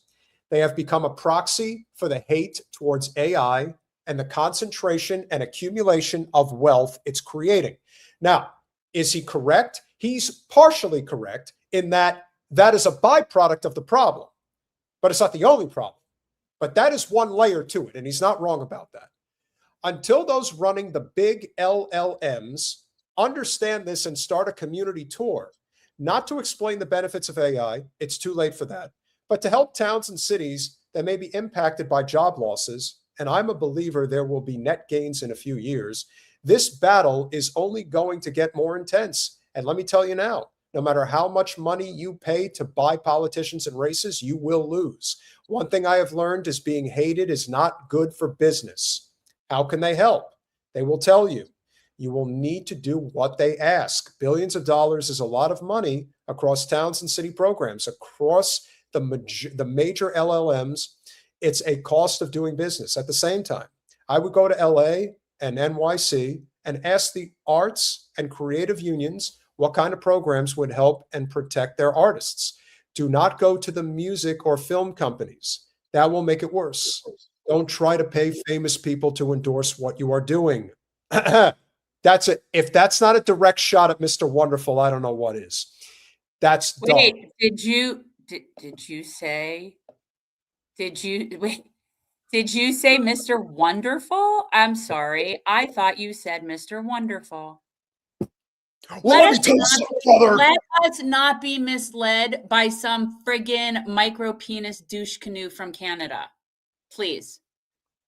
That is. Well, let me tell you something, brother. I got in the ring with Mr. Wonderful Paul Orndorff back at WrestleMania 1, and we won that match, brother. How great was that? Is that a good impression? It was okay. Hulk Hogan? Yeah. It was all right. I'm trying. I'd like to have Hogan in my arsenal. That would be fun. I just wish I didn't like ever like him, but I did when I was like, I used to go with my dad. Like I totally liked him. Talk to artists and ask them what they could do to provide financial and creative support. Every creative I know is terrified about what AI will do to their profession. You must meet them face to face and basically do what they say. The big LLMs have lost the PR battle. Why? Because they all suck at putting people first. They have an SV attitude, and that makes them all think they are a John Galt saving the world. Given the number of data centers and power that is needed today and going forward, if you don't kiss the asses of the people that go to work every day and are just trying to pay their bills, you will fall far, far short of capacity you need to make your business work. Again, he is only looking at this from a business perspective. The humanity perspective seems to be lost still. And so if you scroll down. So essentially, tell me if I'm getting this right. This is Mark Cuban trying to school Kevin O'Leary into some sense of morality. How to sell data centers. But looking as if it's the more moral, like this is the better, more, more politically correct way to go about this. Empire of Lies says, hey, Mark Cuban, here's an idea. Let's build a data center right next to your mansion and see how you like it. That's good. Antifa Puddin' Pop, I used to admire you. The stupidity of the first two sentences in this post is distressing. People hate AI data centers because residents are tortured by constant whining noise and light pollution. They are left with losses on the equity built over a lifetime in their homes. The centers are hideous and they disrupt the national harmony of residential areas. Kids who used to be able to walk to school now take the bus to go around hundreds of acres of industrial park. Neighbors are cut off from each other. Access to community services are cut off from certain communities. Shall I go on? Leading with, it's just jealousy because of rich people is so insulting to real human beings who have to live with the impact of these centers going in after residential areas have already been established. Officially unfollowed your account for whatever it's worth. Yeah, seriously, Mark Cuban, you're showing your whole ass. And this it doesn't look good. It just doesn't. Doesn't. This is the one billionaire who has some semblance of a connection to everyday people. He communicates with them. He does cost plus drugs. He does come from them. He does. Like he's like the only one that does. And yet, even then, he's affected. Like you say, he's affected. He doesn't want to admit it. He thinks he gets it, but he doesn't. He's like, you know what he is, Mark? You're like almost like having a DJ Khaled kind of vibe. Don't even listen. Mark Cuban sucks. He doesn't suck like DJ Khaled does. I'm just saying this just reeks of just, yeah. And then he comes back with, where was this fight against the CHIPS Act? Oh, so you want to do whataboutism? That's your excuse? Keep going. You are very, very wrong, Mark. So did he get like ratioed out the yin yang? Of course. Keep scrolling. Good. This is a bold lie, Mark. Neighbors have put mattresses and plexiglass up in their windows to block the noise from this data center in Virginia. It's a high-pitched whine from the natural gas turbines that power it. The noise never stops 24/7. Do you understand that that's the kind of stuff that would cause me literally to set shit on fire? A constant droning noise, like I just don't understand how more of these things are not having more direct action and property damage, because an entire town being subjected to that. I mean, you are not one of us. You are simply one of the rulers that feigned you were our ally for years. Data centers are not compatible with human life, nor wildlife. This is the most ignorant take on data centers I have seen yet. And coming from Nicole, neighbors of data centers are sounding the alarm. People living close to these massive facilities are reporting a cluster of troubling symptoms, persistent headaches, dizziness, vertigo, nausea, insomnia, tinnitus, ear pain, anxiety, and elevated blood pressure. You know, kind of like people that live in Flint, Michigan, East Palestine, Ohio. Yes. Let's forget the fact that these are water sucks that are creating like unlivable and noise that's unlivable environments. For people to not recognize that we can be poisoned by air and by sound and by all sorts of things, even if it's not directly poisoning our water, it's just ignorant. It's just so ignorant. So when you're subjected to those kinds of sounds, that's toxic. You're not supposed to have your body in that level of stress. Like that creates toxicity. That's essentially poisoning people with sound, which I would suggest, and again, we've talked about this before, that's violence. It is. That's violence. So then when somebody goes and wants to burn down one of these data centers where nobody gets hurt, but it's just property damage, let's say, hypothetically, those people are going to be treated like the real criminals. And that action will be viewed as violence by the ruling class. That's the problem. Whereas the real violence is the data centers being built in the first place. Everything else related to them is self-defense or defense of others. And what is the whole purpose? That's what people are still not understanding. That's a whole other issue. Oh, of course. And Jim Stewartson, I happen to know that guy. Adorable. The good billionaire says the problem isn't the data centers, it's the PR. He goes on to give advice about how to psyop the poors into putting up with it while they shove it down our throats anyway. What if you motherfuckers just listened? It would be a miracle. No, it wouldn't be a miracle because they're never going to listen. You see, guys, and this is really the whole point of the conversation and why we do what we do. You see, revolution comes in many different forms. Internationally, because of the Zionist entity. Domestically, because of the billionaire Zionist class. And now you're seeing what happens. Make no mistake, Mark Cuban is a stain on humanity because he sold the Dallas Mavericks to Miriam Adelson. He should never live this down. This should stick with him until he dies. Miriam Adelson, as much as anybody, is responsible for that genocide. And you have to live with that, Mark. And yet here you are. I don't see that why he has to live with it anymore because he sold a team to her. He has to live with it because he's on the same team with them. That's why he has to live with it. Not because of the fucking Mavericks. That didn't, her owning the Mavericks has not helped facilitate a genocide any more than anything else. Like, I'm just like, although you're making a stretch with your sporty talk. Well, here's the thing. As a Spurs fan, I can tell you that the Mavericks may be a cursed franchise now. They might very well be. So I don't care. Avery's not there anymore. It doesn't bother me none.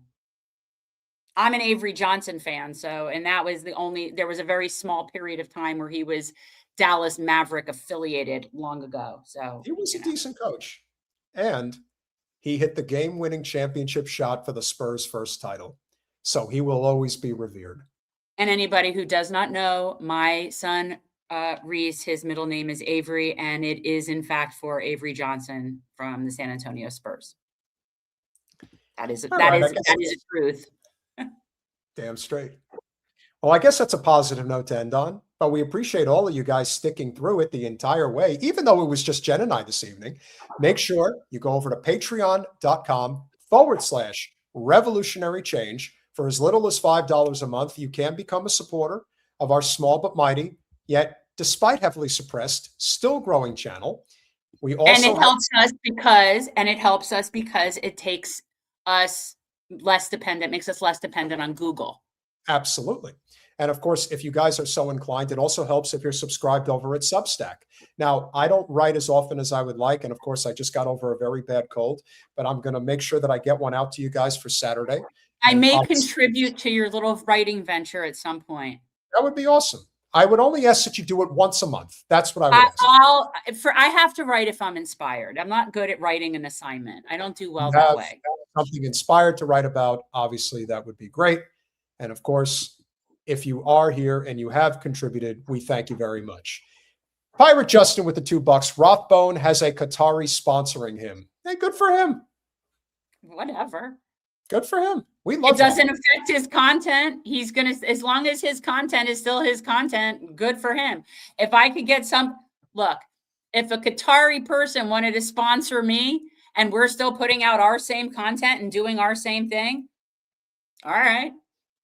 We have one condition, and only one, if you want to sponsor our channel. You do not tell us how to run our show. That's Well, it. right. We're going to do what we're going to do. That's my point. If somebody wants to give us money, I'm not a candidate. I'm not running for public office. I am not beholden to any sort of public, trust situation. So if somebody wanted to give us money and we just still do what we do, yeah.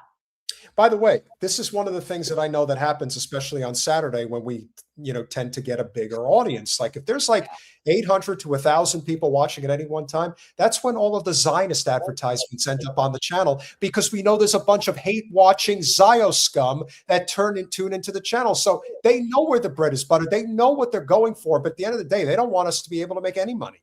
Be kind to little Ben Dover. I heard his bottom surgery went. Yeah, he's a bottom, all right. Jim Talent with the $5 super sticker. No, his bottom surgery. He had his bottom. Pirate Justin with the $2. I hear Palm Beach Pete is running for mayor. I don't understand. Oh, is that a reference to some kind that I'm not aware of? You're going to have to fill me. I don't know if it had something to do with Booty Judge. Well, that's what I was thinking too, but I don't think he has any. Beach Pete, mayor? Who's Palm Beach Pete? Yeah, somebody help us out here. Kenman with the 279 Canadian A. The Guardian sucks. Only AOC progressives read it. Ooh, ouch. I like how you phrase it as AOC progressives. That's like its own genre. And Kenman with the 279 again. The Guardian still posits October 7th grape hoax. Of course they do. That's how they get money. Yeah, again, us reading from that. We're not proponents of the Guardian. We're not supporters of the Guardian. I also like getting our information from groups like that because I like to see what the propaganda has to say, because we know. And for certain things where we're not really worried about fact checking, it's fine. It's just really, it's just, and plus it gives us something to make fun of while we're reading it. Edison Stars, thank you very much for becoming a YouTube member. We really appreciate it. Citizen Bendejo with the 20 pesos. You don't see a path for Petro to hold on to power? I'm not sure. I don't know enough about Colombia. We're back to Colombia, right? You see, the problem, here's the problem in Colombia, and I wish Valeria was here to speak about this, but the thing that you got to remember is that when the right wing believes that they want an election, that's when a military coup comes in. That's when the guns come in, and that's when they start killing people, and they're going to do that. Like that's coming in Colombia. They're going to be offing people. I don't know, guys. I really don't know enough about Colombian election law and what the rules are there to have any sort of commentary in that. But I wanted to tell you what they were saying is Palm Beach Pete is also known as Jeffrey Epstein running for mayor of Palm Beach. I see. Okay. I think there's like a Jeffrey Epstein lookalike that I think might be doing that. The Jeffrey Epstein lookalike is in Tel Aviv, last I saw. If that is a lookalike. I'm talking about the real one. I'm talking about the guy that actually stands around Palm Beach. That's what I'm talking. Oh, okay. I was being literal in that regard. Citizen Pendejo with the 20 pesos again. Colombia, U.S. machine voting is a recipe for disaster. Of course it is. Hand-marked paper ballots, it's the only way you should ever vote. And if you can't get one, it means that it's a dishonest. Not just hand-marked paper ballots, hand-counted. Hand-counted, yep. Mm-hmm. What democracy? Jen and Peter are enough for a whole show. Thank you. Thank you. What democracy? And we're going to be ending. Oh, sorry. I didn't realize we had more. Sorry. Alex Scott Mittens, where the hell have you been? Thank you for the. Where have you been, Alex? Making sure that none of the abortion clinics exist. That's what he's off to. Why are you instigating that shit? I'm just stop it. It's good to see you, pal. And I hope leave my lady parts out of the discussion. Thank you. Edward Bobby with the 20 Canadian A. Thank you. And we hope you guys are doing well up over the border and also becoming a YouTube member. So we've got new YouTube member, Skedward. So Bobby. So you see, we are international flavor. The Canadians happen to like us on this channel. We've got a plethora of our Canadian supporters. But here's the thing: most domestic things here, I would think that their next probably primary audience would be Canada, and then it probably gets. I would think that would be pretty typical. We've got supporters in the UK, but obviously the time that we go live is not. We have a lot of we get supporters in Australia, and actually it's the morning there, so it isn't necessarily a bad time there. Our real trouble is we can't really reach the West Asians very easily. That's true. It's very late. And that, of course, is why we ask you. And guys, if you are here, if you haven't, the other thing that I would also emphasize to anybody who watches the live stream, make sure that you check out the clips. Make sure that you like them. Make sure that you leave a comment on them. Please. We need all the help that we can get. It is obvious that they are suppressing our content, and we're not even allowed to leave yet because Daniel Silva just became a YouTube member. Yay! Thank you very, very much. And this is how we're able to do what we do, because with supporters like you guys, and this is the thing, if we had 1,000 supporters who chipped in on average, we'll say $7 a month, if that was the average, we wouldn't need anything else. We would have enough to basically do a show and make whatever we would make from it. If people still did super chats, etc., that would be great. I would rather just spread the wealth around a little bit here and there so that everybody can contribute and be a part of what we're doing, rather than having to rely on a handful of wealthy contributors. If they want to contribute, if they're wealthy, that's great. But if not, to me, it's all about how we can help out. Little by little, it makes all the difference. And I want to be very clear, like for people that are watching this, like I never want anybody to ever put themselves in any sort of financial bind or feel any sort of way about having to contribute financially, because really share this, follow this, spread I don't want anybody to give money that is just, no, that's not what we're about here. And I am happy to find if you know a wealthy donor, you can feel free to send them our way.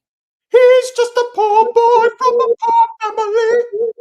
Yeah, I don't want anybody sending money that is too hard, is too much or too stressful. I just that stresses me out to think that people are doing that. And unfortunately, that's why. And Tony ain't lying. And again, everybody's dealing with it in their own way. And that's why I say to Tony, as I say to everybody else, you can't contribute financially. Just watch, make sure you subscribe, share, comment on all the clips. There are different ways that you can contribute financially without actually having to donate if you can't. That's the thing about how we do this. And look, it's not lost on us. I mean, we have almost the exact same subscriber count as Keaton and Russell. And yet they sometimes get 7 to 10 times the amount of live viewers, and the same with the clips. It's obvious that we're getting hit. Travers says, I remember the days of 20 people when Jen didn't get sarcasm and swore I couldn't get her to laugh. Good times. Does it occur to you, Travers, that maybe you weren't funny then and you've just gotten progressively better and more laughing at? Ouch. How are you going to take that? You're going to take that from some stupid American?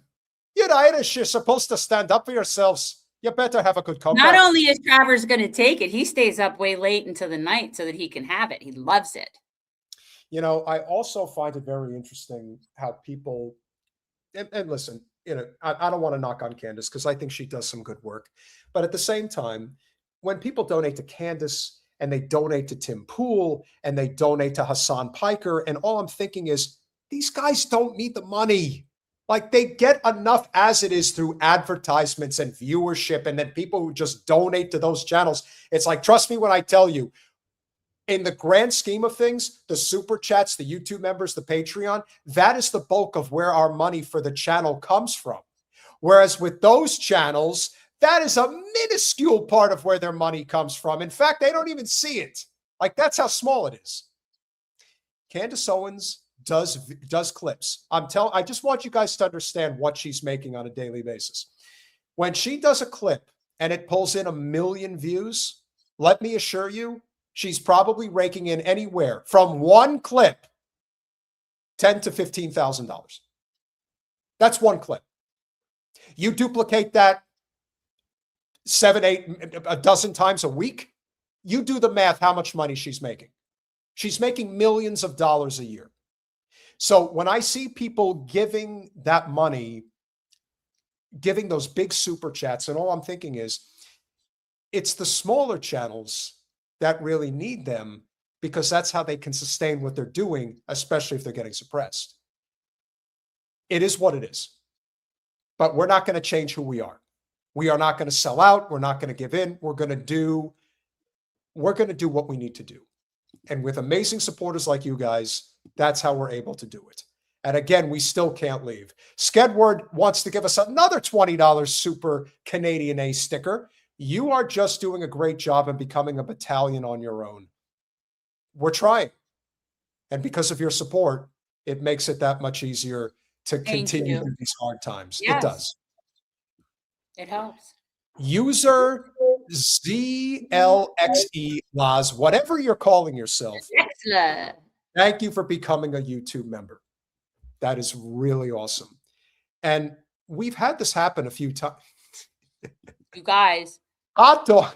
We're not going to be able to leave, Jen. We're not allowed No, and to we need you guys because I like to go over now and watch my friends over at Punch Up. And if you do not check out Pat and Lila, you should check out Pat and Lila on Punch Up. For a hot dog, $4.99. Well, I'm not as sick as I let on. Oh, well, Wyatt, I'm not nearly as sick as I let on. Is that what you were implying? That I would not get the reference? I think that deserves another super sticker because even that one is not easy to get, but I got it immediately. I don't know what it is. What am I missing? Are we cross? Because if I didn't think you were my friend, I just don't think I could bear it. There. Now we can be friends again. I'm not. Doc Holliday, Val Kilmer. Okay. Oh my goodness. All right. And it's not your Huckleberry. It is not your Huckleberry. It's Huckleberry, but everybody calls it Huckleberry. And it has to be, and it is not exactly. And it is referencing what is basically a person that carries a coffin. Yeah, of course. Like we say pallbearer, but that's basically what it was. It's not your Huckleberry anyhow. Val Kilmer was an incredible method actor. He would really get into the character. You would believe he was him. And he took on Doc Holliday's actual Southern accent. Yeah, all right. We're not going to get into this now. We're going to. All I'm saying is that the way he said it, it sounds like Huckleberry, even though it's Huckle. Do that for Oh, absolutely. We'd be happy. Yeah, we could do something with that. Yeah. And so Huckleberry, I'm your Huckleberry. It sounds like Huckleberry, but it was Huckleberry. That's what he was saying. So it is what it is. But with that being said, smash that like button, share, subscribe, do all those things we ask you to do. We love you all. We appreciate you all. I will see you Saturday and Free Palestine. Good night, guys.